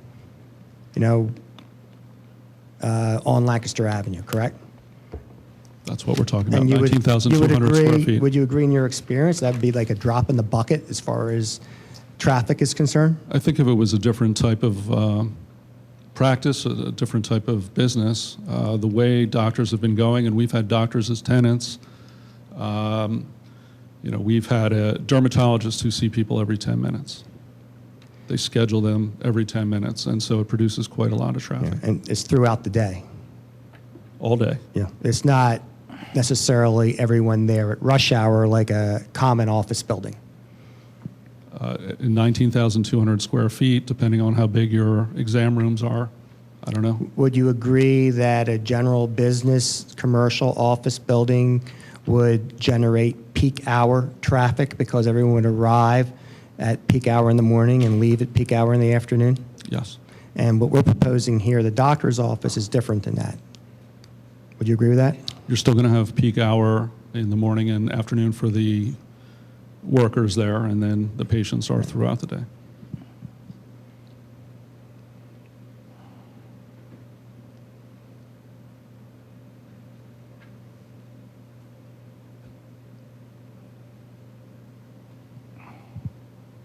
And your comment here that it has a potential to increase traffic by 2,000 to 5,000 trips daily, that's just kind of pulled out of the... That's my extrapolation, depending on, I think I calculated 200 square feet per doctor, depending on how many they have there. So I don't have the calculation with me, but I actually did do a calculation. But again, you're not a traffic engineer, so this is not a scientific number that you arrived at No, here. but again, I have some experience with leasing to doctors and things like that.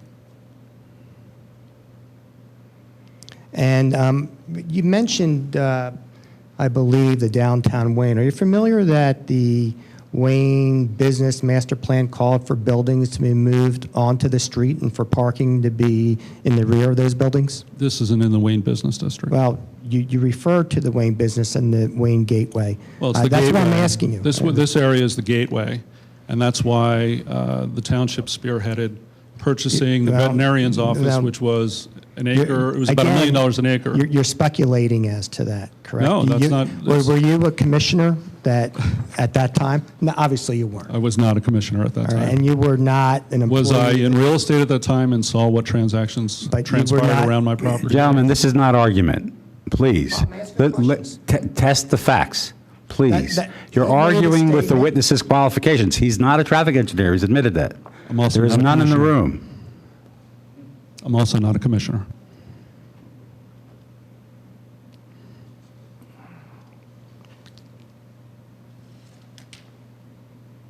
I have no further questions. Okay. Do you have anything else to put on, sir? And you have nothing else to put on, Nick? I just would have argument. Any other questions from the board? I believe there may be more people. Okay, we'll get there. Board comes first. Anybody? Okay, anyone in the audience wants to come forward, identify himself, be sworn, and be heard? Nobody present? Up.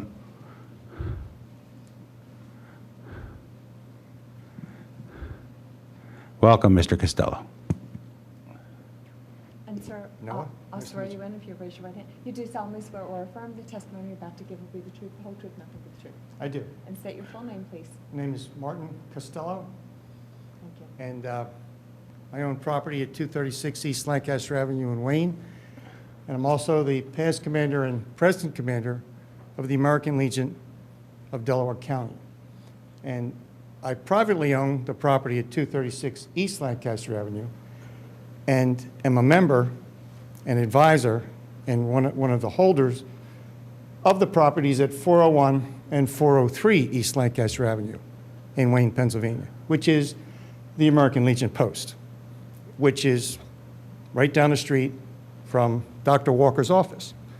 I heard talk here when they rezoned our area R6. Well, that was done so we could put in, we being the township, the 54 units that were purchased along with the Land Rover dealership. It was all done by Jerry Lenfest, I believe. And he purchased the properties and he put those buildings up. Well, of course, we're going to agree to that, to have our properties in an R6 rather than what they were. But you're right, we didn't give up any of our rights as property owners for what we could ask for variances for. We weren't asked to do that. And those properties went up, and last I heard, all but 2 have been sold.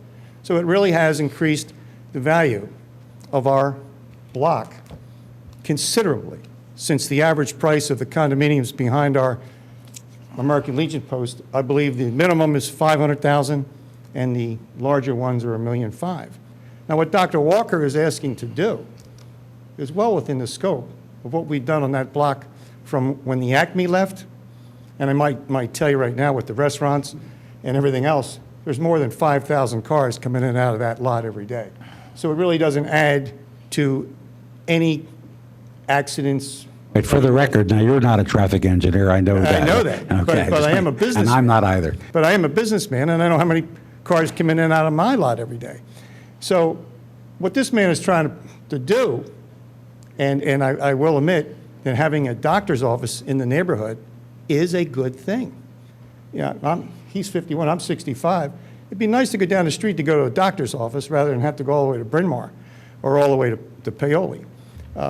It's something that we can use in the neighborhood.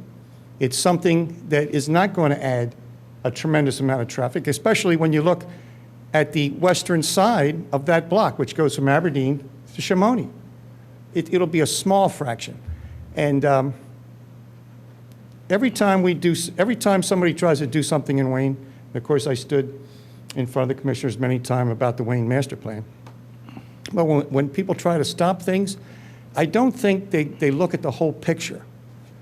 They were fighting, they didn't want Rite Aid to go in. I mean, did they want Blockbuster to stay there, which what used to be Henmiller Buick? And they didn't want Taco Bell to go in. They wanted it to stay at Texaco gas station or a used car lot. Of course, Taco Bell's gone. Blockbuster Henmiller Buick is gone. Now we have a Rite Aid, which is producing a lot of money for the township, by the way. And it's very successful. And it looks very nice, much to what the people were saying it was going to be this horrible, horrible thing. It looks really nice the way it is. So when you look at development and when you look at the history of Wayne, and I happen to be here my whole life, you have to look at the whole picture. If we stay the way we were, Henmiller Buick would still be there. There would be a Texaco gas station, where Rite Aid is. And the Acme, as you remember, in 1967, 3 large colonial houses were torn down to put the Acme in there, and it was a Rite Aid drugstore. And now it's a well-used plot of ground in the heart of Wayne. I mean, Didn't mention the Gulf Station where the car dealership is. well, yes, the Golf You did Station, mention that. Gross's Golf Station, was purchased by the owner of Henmiller, Wayne Buick, Wayne Ford, and he knocked that down and put a driveway there and he parked cars there. He also wanted to buy our American Legion post, but there's a couple of things you can't move, and one of them is a Legion post because they're really not wanted everywhere in Radnor Township, although we do a pretty good job in maintaining it and keeping peace.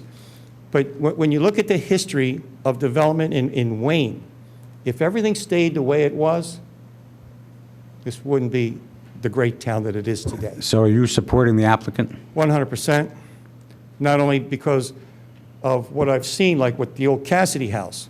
I mean, they cut that house off to support the 54 units in the back. And everybody thought that was going to be terrible.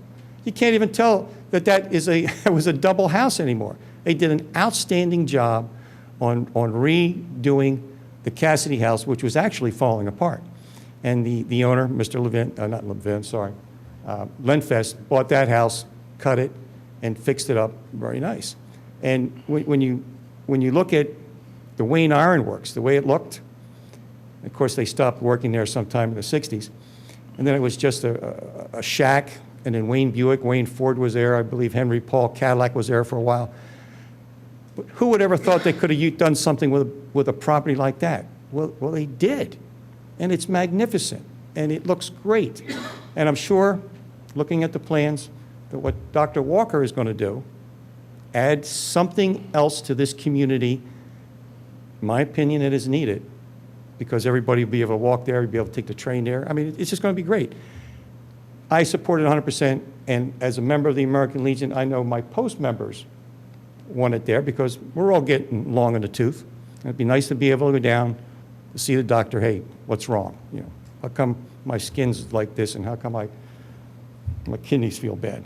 But I support it 100% as not only a business owner in Wayne for many years, 236, but as one of the property owners and maintainers of 401 and 403 East Lancaster Avenue. And of course, at 405, you saw what they did with that house. Absolutely magnificent. They must have put And Marty, $600,000. we've got your, thanks for the history lesson. We've You're got your welcome. opinion. But if things stay the way they are, the town will not grow. This, I believe, will help us grow as a town. Thank you very much. God bless. Be good. Thank you. Good night, Marty. Anyone else want to be heard? Okay, we're going to take a recess, and then we're going to have a short executive session to discuss this matter. Oh, you have more? What- Oh, what would you like to argue? I thought you did a lot of arguing already, Nick, with me, with the witnesses. Never, with you, it never ends, you know. One issue was raised, again, I don't know if this is an issue or not, as to the area. You know, do we use the gross floor area or do we use the footprint? I do have case law, in particular, a case right on point. The only case I could find was right on point, was right out of Delaware County, which is it was the same ordinance as we had in Radnor. Unfortunately, all these ordinances were written in 1960, and it was out of media. And same ordinance, 50% of the area, didn't define what area was, just like the Radnor Code. And the Court of Common Pleas talked about ambiguity and vagueness. Well, what area are you talking about? You're talking about The gross floor area, the building floor area? 50% of area. It says, our code says 50% of area. Oh, you mean as far as the devoted to- expansion limits on a Exactly. non-conforming use within an existing Exactly. building or by adding on to an existing building? Exactly. And in Okay. that particular case, the court went into great lengths, Judge Labor, I believe, went into great lengths to state that since it was not defined, that it would be defined as the footprint and not the gross floor area, and that if the township, in that case, I guess it was Media Borough, wished to define it as gross floor area, they should have done so in the code. And You're that- applying this to the non-conforming building in the back? That's a non-conforming Because there's no building. non-conforming use in the other buildings, right? That's correct. That's correct. Except, yeah. So you could expand the back building by the back 50%? buildings, correct. But And that then is- there was also talk about raising the building, and I'm sure John's familiar with the money case that does permit the raising of a non-conforming building and not losing the non-conformity as a result. And I'll just hand up, as I said, I did a brief memo just really addressing that area issue. And then also I'll just hand up the money case, which I had in my file. So when you go back in the executive session, you can take a look at it. I'll take them. I mean, I'm not going to have a chance to read them, Yeah, but I know. let's have them. Yeah, this may affect our ability to decide this case tonight, because we'll have to have time to look at this. And we have no meeting in August, don't forget. I'm aware of that. The only other thing would be, and obviously, this is why, and it's apparent why I'm arguing for a special exception, because there's less of a standard and less of a burden on the applicant, and it is the duty of any protestant to show that the proposed use, when you're asking for a special exception, is way different than any use contemplated. In this Assume the case, special exception is authorized under the code. that's correct, if a That's special right. exception is authorized. And that is the crux, isn't That it? is the question.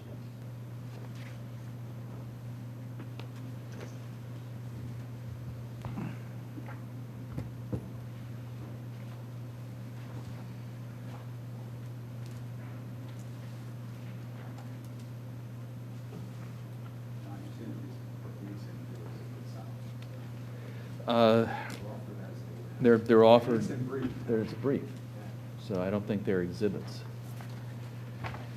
And I believe, no, I asked if our exhibits be made part of the record. I believe, I don't, okay, thank you. Did ask, and they are part of the record. Okay, I'd like to have a recess now for, deal with necessities of nature, and then we're going to have an executive session in the side room, and we'll reconvene in possibly about 15 minutes, depending on how long the discussions go and how long it takes to read these cases. The best You we can just can. take my word on what they said. And I would like to do that, but unfortunately, my hands are tied. See you soon.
In case you haven't noticed, we're back. Everybody here?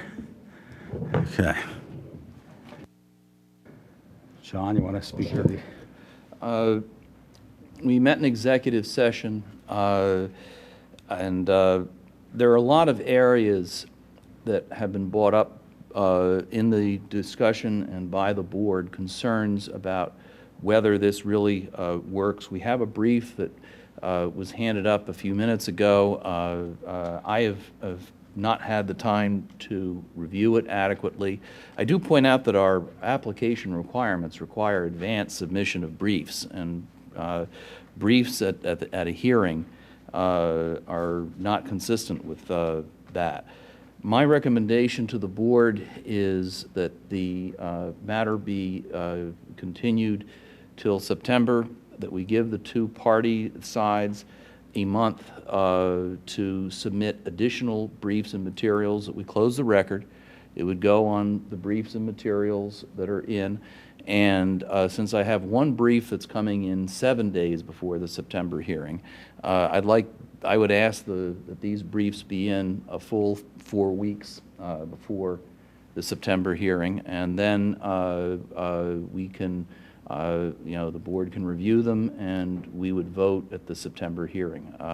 And I don't think there's personally a need for oral argument. I think it should be reduced to writing and put in the briefs, but that's up to the board to decide what it wishes to do. And we would need the extension of time to go through that process. Yeah, that's fine. Are we going to close testimony tonight? Or do we wanna- Yeah, it's done. It's done. It's just briefing or cases to be submitted, however you want to do it. But Yeah, I would ask that cases that are cited in the briefs be submitted as well, any new cases that we don't have. And yes, I agree to the continuance and agree to the extension of the hearing and also the extension of the time for the board to make a decision. Okay. And this is an extension till the September hearing, not the August hearing. And the due date would be close of business 4 Thursdays before the September hearing, Fourth Thursday was going back from the September hearing. and the September hearing, this is continued until September 18th, 2014.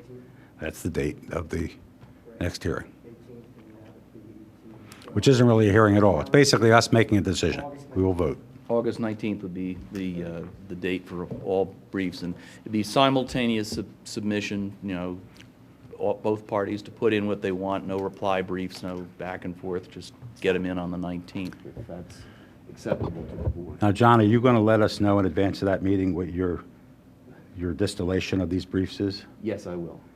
And do we want to have an executive session Yes, I think it beforehand? would be a good idea if we had an executive So we may as well session. plan on that now, that we'll have an executive session early.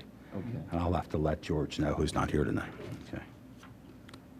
We'll have a bunch of briefs to talk about in Yeah, I that think that session. might be a long, you might want to give it an hour or something like that. People are going to be available at 6:30? Yeah? Okay. Well, then that's what we'll do. See you in September. See, I'm saying that a lot tonight.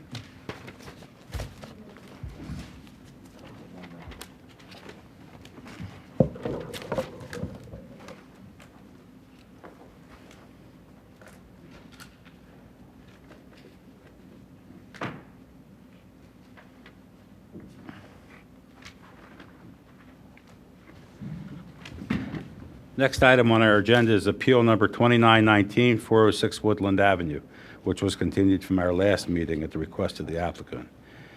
All it says in front of me is that the applicant, Ed Babin, property located at 406 Woodland Avenue and zoned R2, seeks variance or relief from Section 280-20D as in dog 1 in regard to side yard setbacks / aggregate.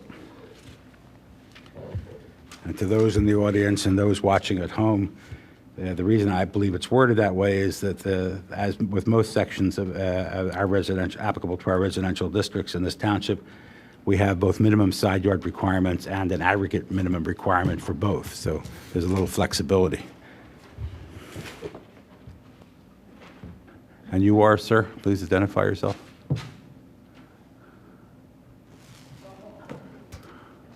evening. I'm Cam Lacey. I'm the architect representing the Babbins. And I'm also the chairman of the HARB for Radnor Township. We put this project through HARB. Oh, wait, before you go any further, are the clients here? Yes. Mr. Babin is here? Invited. Okay, thank you. Do I need to do anything? Yes, you do solemnly swear or affirm the testimony you're about to give will be the truth, the whole truth, nothing but the truth. I do. And state your name once again. It's Cam, C-A-M, Lacey, L-A-C-Y. Thank you. Okay. If we can zoom in on this one a little bit. I don't know if anybody's here. You should have a large site plan in your packet and a set of photographs, and then a smaller site plan that's on an 11 by 17 that has, it's really a key plan for the photographs.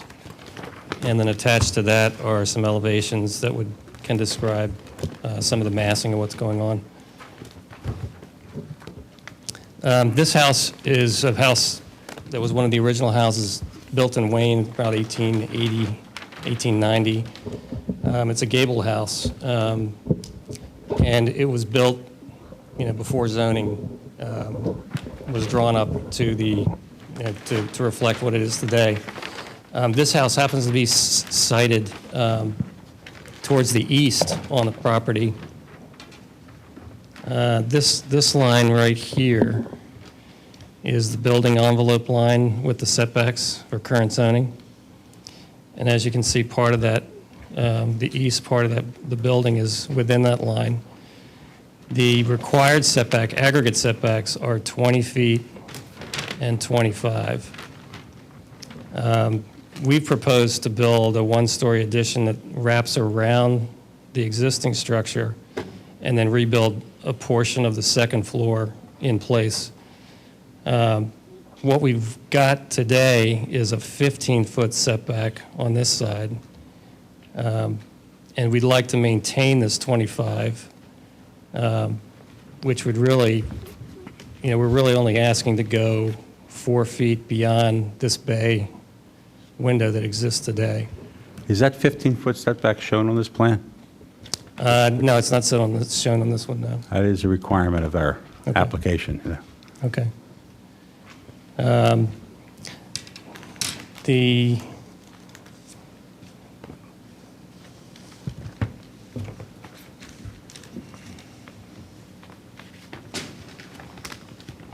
Is that bay window go all the way to the ground, or is that cantilever? It has a footing.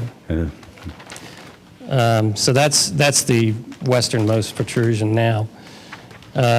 This is the bay right here in this photograph that I'm referring to. It's that piece there. And you can't really see it in this side. So as you walk around the building, this being the east, towards the rear, and then on the west, this western elevation here, we're proposing to take this kind of addition work that comes here and wrap around just shy of the existing bay.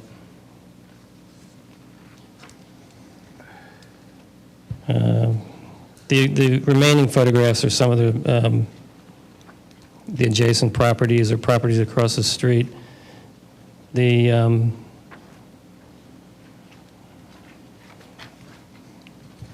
guess the one that you can kind of tell the most is this series here as far as the side yard goes. The adjacent property to the west is also the same style house, and it's pushed to its western boundaries. So the space in between the houses is largest in the area that we're trying to put this small, the one-story addition. Well, I didn't see a north arrow on this plan. Did I miss it? That's hard to follow. West is to the top of the plan? West is straight up, yeah. The north arrow is down on the, down here. Oh, that little thing down there. Yeah. Okay. It's not labeled north, but that's what it is. Yeah. So anyhow, the proposal is that we've got an aggregate that we can't meet with this particular design. Here's a better picture of that side yard, which you don't have in your packet, but it kind of shows the area between. And then I have a graphic that might help describe a little bit of what's going on with this zoning. This is what an R2 requirement is shown just generically. Lot sizes are 20,000 feet. You have a 20-foot and a 25-foot. Side yard setback, 20 minimum, aggregate of 45. You've got a 40-foot. Do you want to submit that as an exhibit? I have them for you. Do you have? Yeah. Would you like them now? Should we take it so we'll have it in front of us? Yeah, sure. You also ought to label the exhibits. Right. We haven't done that yet. Okay, application is A1. And-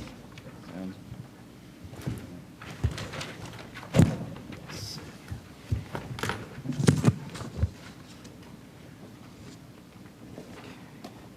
Application would be 1.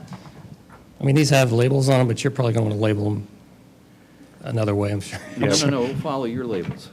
Well, I mean, the ones I have are, it's one SK1 and one SK2. No, no, we don't label that. You don't like that? Yeah, we'll put A's on them for applicant 1, applicant. Applicant 2, you have any problem with our labeling the photos as number 2? Put We 8. could do the deed, but I have a deed. Okay. Well, isn't that part of the application? That's not really being submitted, is it? It was submitted separately. Yeah, oh, So Okay. A2 for the deed. gotta pay attention there, Brad, you're the, I have a deed. It was emailed to me, and I'll send it right down. Just put that. Yeah, you have the file. Okay. The A3 would probably be the June 17 continuance request. how about the amended application? You want to put that in? To ask for variance relief, he initialed that, and that was sent to, I think. Yeah.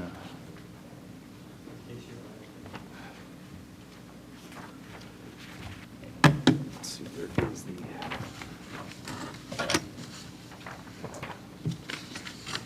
Hold on a second. Yeah, okay, A3 would be the amended. That would be A4, right?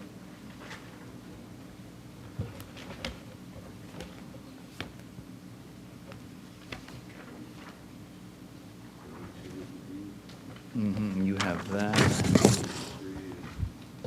A4 would be A3 is a continuance letter. A4 would be the amended application.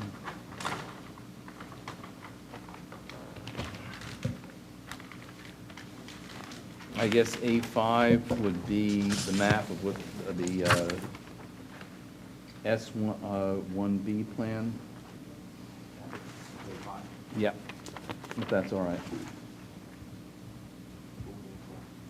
A4 was the amended application. Variance relief. A5. I'm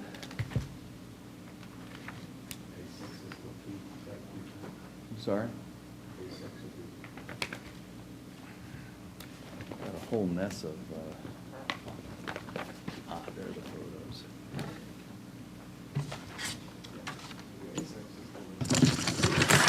What? Yeah, A6.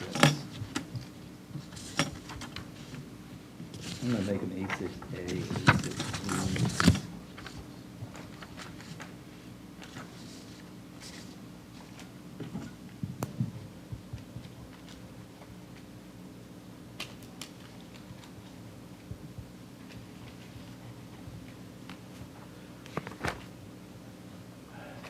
Then the photos would be A7? As a package? Yeah. Yeah. Because you have each photo labeled, so we can, Right. A7-1, A7. Okay. And then the materials you handed up would be One SK1 would be A8, would that make Mhm. sense? And one SK2 would be A9. And what have I missed? That's it so far. The only other things I have are 2 letters from neighbors supporting this plan, and I can offer them up as 10 and 11, maybe? That'd be fine. Okay. May I You have respond? one, how many copies of this? I only have the one of each. of Okay, these, so why don't I just give these to the chair? Okay. Can you get 10 of This those? would be a 10 and a 11. Mr. Ryan, can I confirm the exhibit number for the plan? Is that A5? Yes. The Thank big you. plan is A5. The big small plan pack is A6. Is A6, the A6s.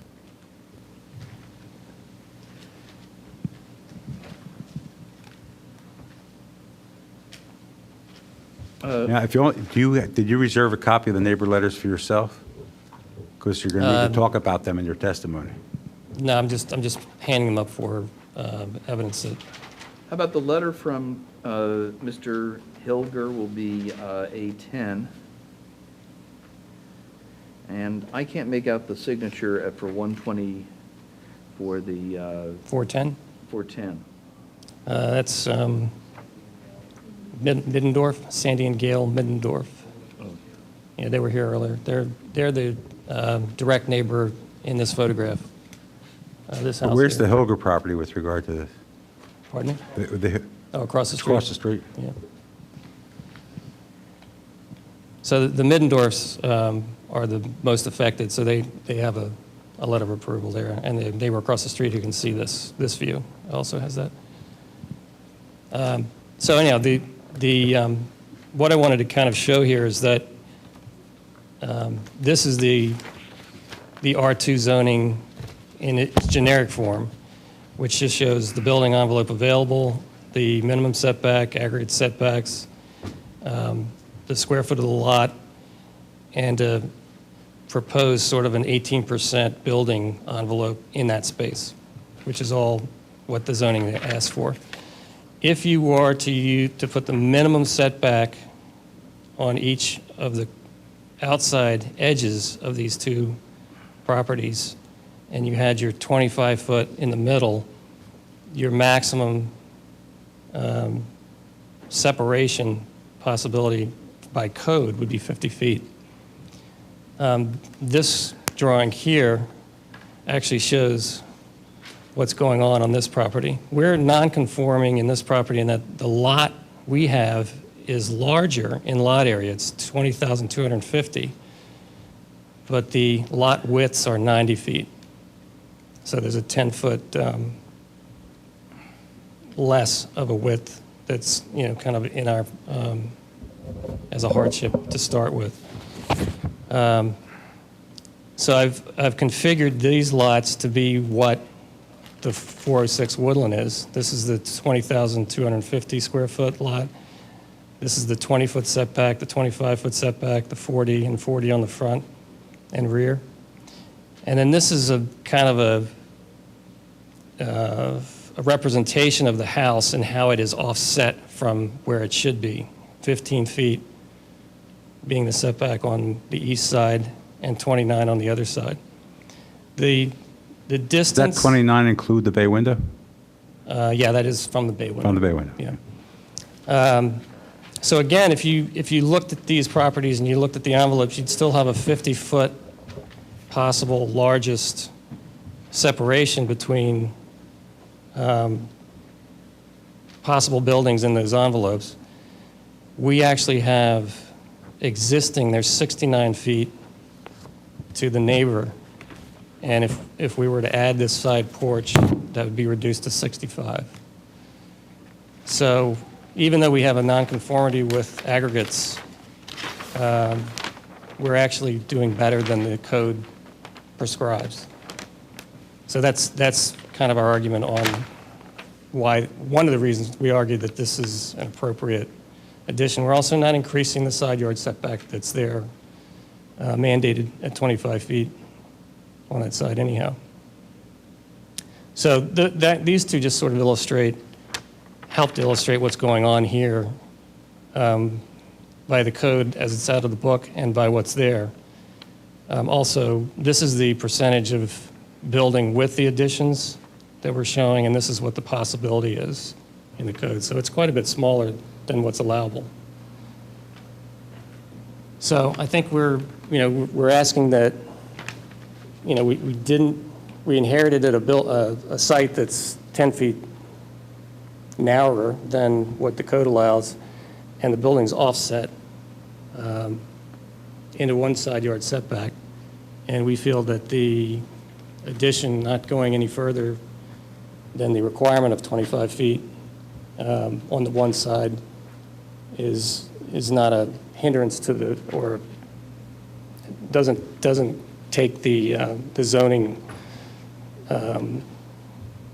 doesn't make the zoning any worse. I mean, I think we've established that the distances between the houses are greater than what zoning actually asks for.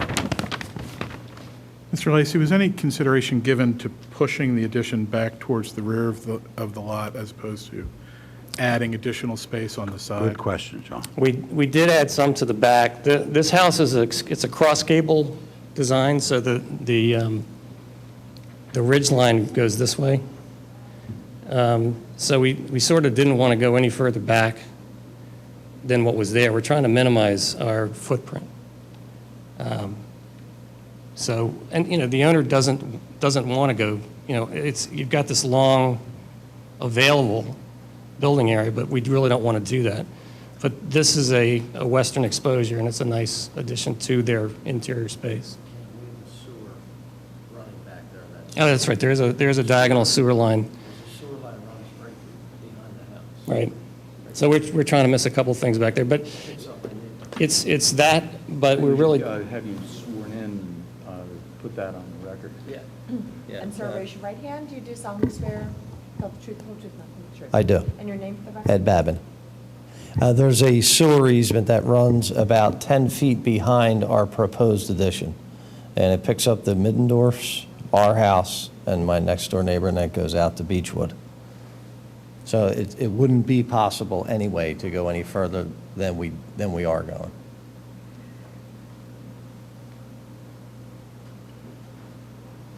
And is there a hardship reason for building this addition? What's the hardship? well, the hardship is that we can't. If we were to go back, we'd hit the sewer line, so we can't go back any further. That assumes you have to expand the house. I'm saying, is there a hardship reason why you have to expand the house? The house expansion is something that, this house was built in 1890, and it has, undersized spaces. It also has. Well, that's most of the houses in North Wayne, isn't it? Right. So that given, you're trying to upgrade your house. So in order to upgrade the house, we're trying to just do minimal work to the exterior. There's a, let me show you, maybe you can understand the rear of this house a little bit. It has a fairly odd configuration.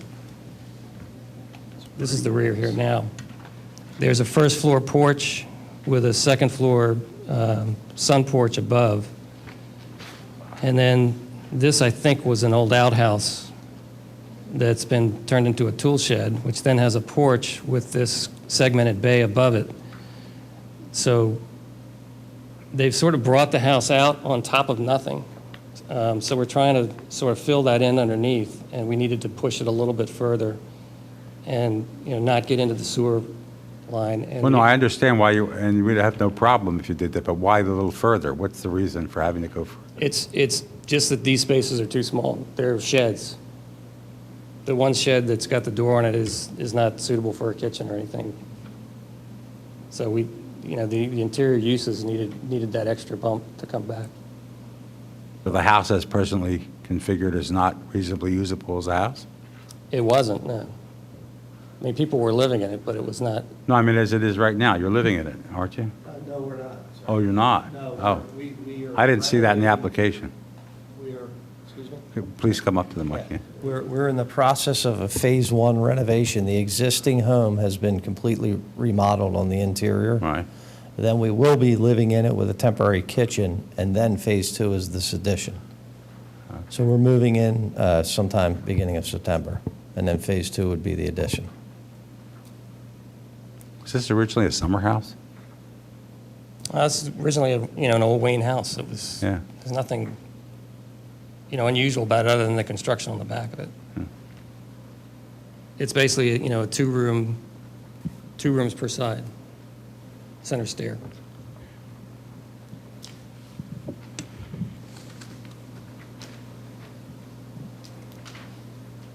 So I guess, you can go back further than we're going back if you wanted to. I'm not saying that's a hardship. The hardship is that if you wanted to expand anywhere, if you make things really long, it doesn't do anything for the interior of the house. We're trying to keep it tight to the house, and we're trying to keep it in scale with the house. And we've inherited this condition where the house is to one side, so we're trying to use the side that's been given to us with the most space to do a small piece to this house. And that's, the hardship is that the thing is off to the side. And we can't go to this side, to the east side. And it was the western neighbor that gave a letter? Yes. Support? John, I didn't read the letter. Is it unequivocal support? I don't have them, any longer. Just want to verify in the record since Yeah. it hasn't been read in. And I can read it if you like. They were here they were going to read it or. yeah. You mean they got bored? They had something to do, I forget. They're probably watching now, but. Make it more exciting if we put in more humor. The problem is that'll just make the hearings take longer, so what you pick up on one end, you lose on the other.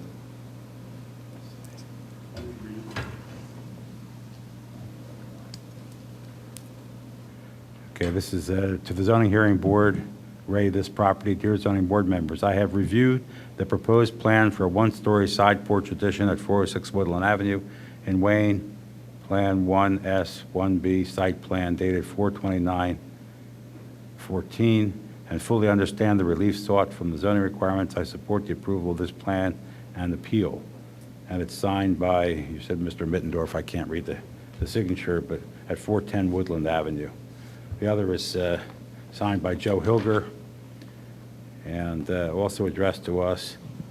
This letter is to inform you that we have been receiving the notices concerning variances related to various properties in our area. The property located at 406 Woodland Avenue, owned by the Babin family, is applying for variance to build a screen porch on the side of the house.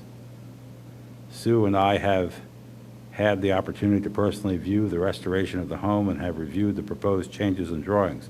The entire project will certainly make a striking and handsome addition to the neighborhood. As close neighbors living across the street from their property, we have no objection to the proposed location of the porch and would recommend, from our point of view, the project should be approved. Signed, Joseph M. Hilger. Now, the must have gotten from him before he headed off to Lake Erie for the summer, huh? So that, did he? Okay. It is a screen porch then that's going to be facing that side. It's strictly a screen porch. There's in the 11 by 17 packet, there are some elevations that could describe that. You want me to go through them, or do you want to? No, I think it's enough to put that on the record.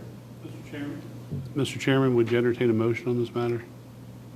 If you'd like to make one, I'll entertain it. Motion to grant the request for variance from the side yard setback and aggregate requirements of Section 280-20-D.1 for the proposed residential addition as provided in plan shown on A5. Second. All in favor? Aye. Aye. Any opposed? No? You've got it. Thank you. Thank you very much. Welcome.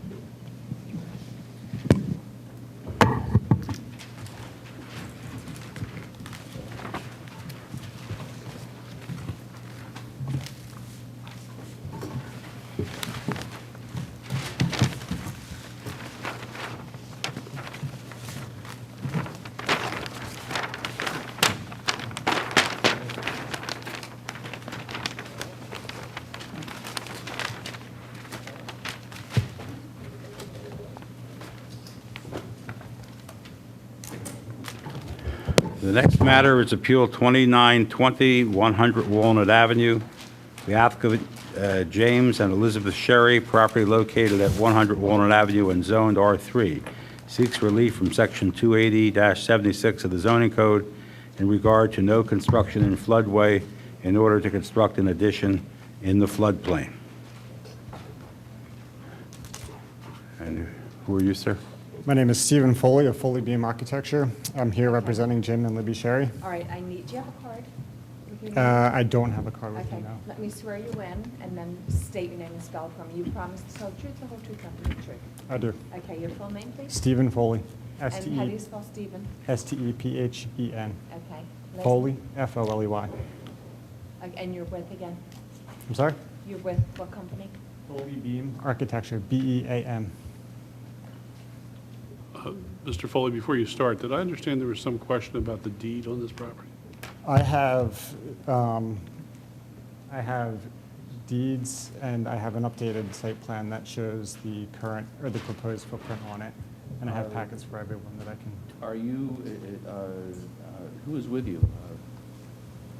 Boyfriend? Innocent bystander. Oh. From the chair. He's just a neighbor. Okay, does, I have power of attorney. you have, from- that's the Yes, next I do. question. Yeah, could you give that to Mr. Ryan so he can Yes. pass on? It has to be acceptably executed and in recordable form for us to allow you to appear without your client.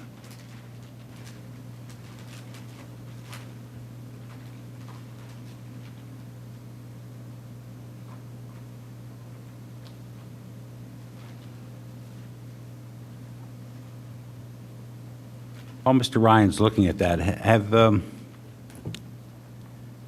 you been in touch, or has your client been in touch with the township engineer to find out the list of requirements they're going to want from the menu that's in the ordinance? I did meet with the zoning officer there, and he did not direct me to the township engineer, no. And we Oh, do have the ordinance, our ordinance Can you has, speak the mic, please? I can't Yes, hear I'm you. sorry. our ordinance has some very specific requirements, and they're at the choice of the township engineer as to whether he is going to require all of them or some of them, and in what form. They're all listed in the sections that deal with the construction in the floodplain. And I have to tell you that normally speaking, the burden of proof and of coming forward with evidence is a strong one, and it's on the applicant. In this case, it's even more so because our ordinance makes it very clear that there has to be a higher standard met than the normal standard. The exact words being, first, a showing of good and sufficient cause and a determination that failure to grant the appeal would result in an exceptional hardship to the applicant. So every one of the requirements and the review of the engineer are all very important. We have not been submitted things that are required by our rules to be submitted to us. So if you don't have them to submit today, we can't decide this case today, and in fact, it would be a waste of time to even begin hearing it today. So I don't know if you want to. Yes, I do. Mr. Chairman? I'm sorry, Yes, sir. This is in order. Okay, thank you. So we can make that, we'll have to give it an exhibit number. Yeah, It'd be is A1 the application? This would be A2? I was. Or the yeah, deed's A2? Yeah, the deed should be A2. I mean, quite frankly, if we go forward now, there's no way this can be approved. Because not only do we need this information in order to analyze whether we're going to grant the variance, but we also need the information in order to be very specific in the variance. Because this kind of variance has to be described with great specificity. Okay. You know, and especially since it's going to create new construction within the floodplain, something which generally is not favored, and definitely in this particular neighborhood where there are tremendous flooding problems existing now all through this entire neighborhood. Yes. So any volume that we displace and any flow that we interfere with is going to cause a problem. So we Yes. need to have the engineering data and the engineering solutions, both to consider the matter and to frame the outcome. Okay. So if you want to request a continuance and put this together and submit it in advance so it can be reviewed, get together with the township engineer, have them, because you have to get all this to us before the hearing. You are required by the code to get the list and provide all of the materials to this board in advance of the hearing. Right. And we don't have any of it. All I have is a plan that shows a roughly drawn floodplain boundary strictly based upon flood level, not considering, I take it, the nature of the soils, vegetation, and the other things that go to deciding if something is within a floodplain area as defined in our ordinance. Okay. Mr. Foley, also, the plan that was submitted, I know the chair has reviewed it. It does look like you're going to change the footprint or the permeability at ground level of the footprint. And that essentially is like making a bigger ice cube in the same glass of water in terms of water displacement. Another possibility that your clients may wish to pursue is getting an engineer, among other things, to see if the floodplain is in the correct place. I've personally had situations where the extrapolated, FEMA extrapolates by points, sometimes at some distance from each other. And sometimes they get it wrong. The one case I had, the FEMA plane said that a property which regularly was a swamp was outside of a floodplain, and the floodplain obviously was wrong. But it could be wrong the other way. I don't know what the case is here, but maybe that's something that should be explored. But as the chairman says, this is, doing stuff in a floodplain is a very big deal in this township, particularly with concerns in areas such as this with flooding. So it's not something that, for example, where this board is in a position to say, the property's underwater anyway, so it doesn't really matter what they do there. Right, of course, we didn't think that was the case. I just want to make sure you understand that it's a severe issue for the township. I'm the township engineer. In giving you the requirements that you want to see met, would also be giving you some guidance. And generally speaking, you would get an engineer that would meet with the township engineer to talk about these things. Right. And they know how to define a floodplain and how to redefine it based on stream profiles and soil studies and the various things they do. So this is going to require some technical help as well as meeting with and satisfying the township engineer. And then all that has to come to us before the hearing so that we can meet with the township engineer and have him make us more intelligent on the subject so that we can give your client a fair chance at relief. Okay. Not that I'm guaranteeing that any relief will be granted. I'm telling you, you have a steep slope to get up, but we'll give you your shot. So if you want to request a continuance to the next meeting, which is September 18th, we can do that. You'll have to make the request on the record and then give us some extensions that Mr. Ryan will explain from requirements under the codes and the state ordinances. And I believe isn't there a fee to be paid to the township too for a continuance? I believe so. Yeah, so you'll have to talk to the township ordinance about that, to the township staff about that. There's a good bit of work that needs to be done here. As I said, it's highly technical, and the code has lots and lots of requirements in 28081, and we have to follow that and cover those bases as determined by the township engineer. What we would need to do a continuance, we have a period of time of 60 days to start hearings, and then, when the hearings are over, decide the case by vote, and then we have 45 days to get a written decision. We would ask for an extension of that 60-day period to the September hearing, and then 45 days after conclusion of those hearings to issue a decision. That's a standard thing that we do so that we don't get, caught in not complying with the law, and we would have to get that or vote it down right now. But if that's acceptable, if you'll agree to that, we can proceed. Very well, yep, I agree. Okay.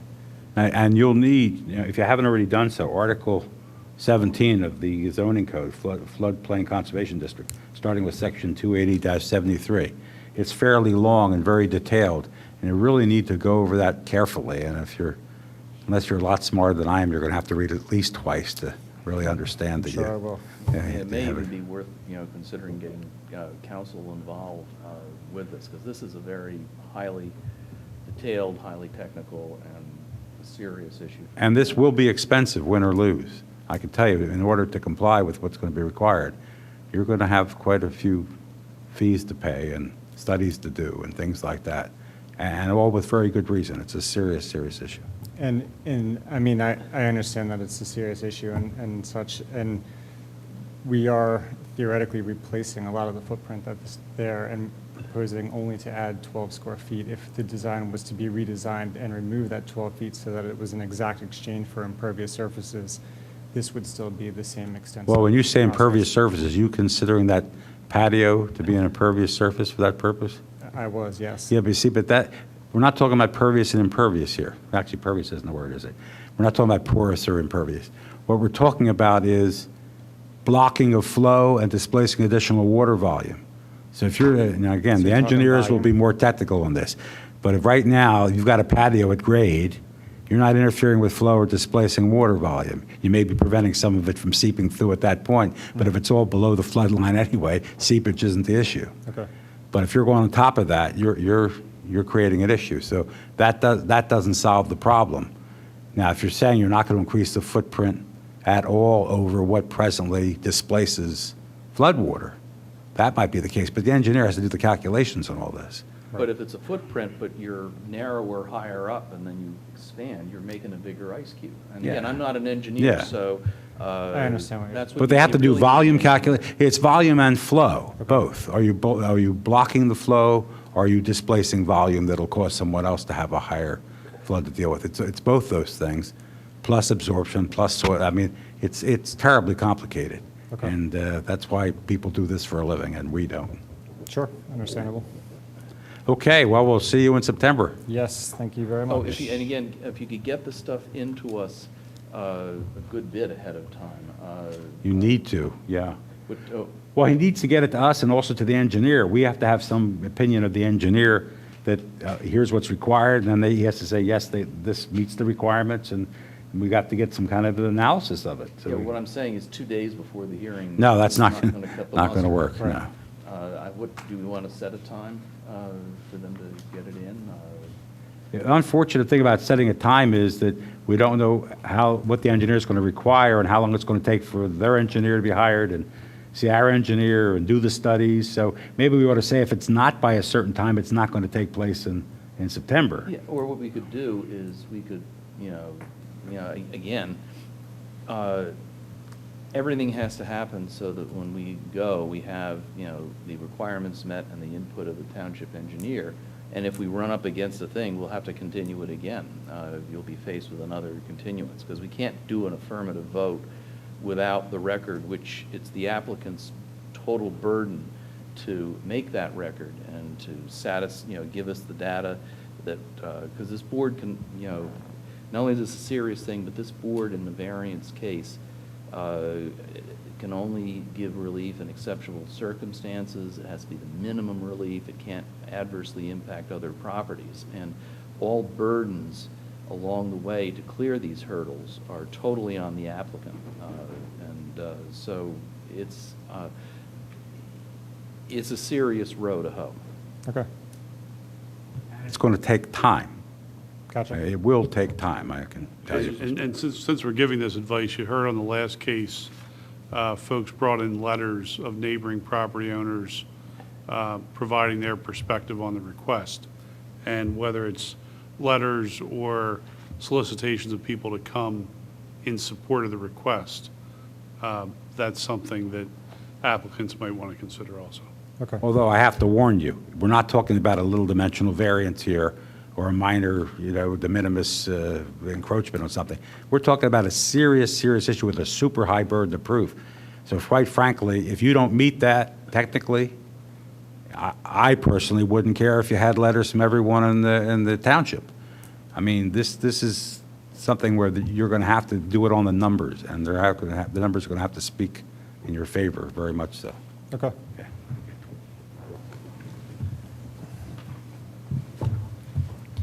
Well, then, this case is continued, and the July meeting of the Zoning Hearing Board is adjourned. See you in September.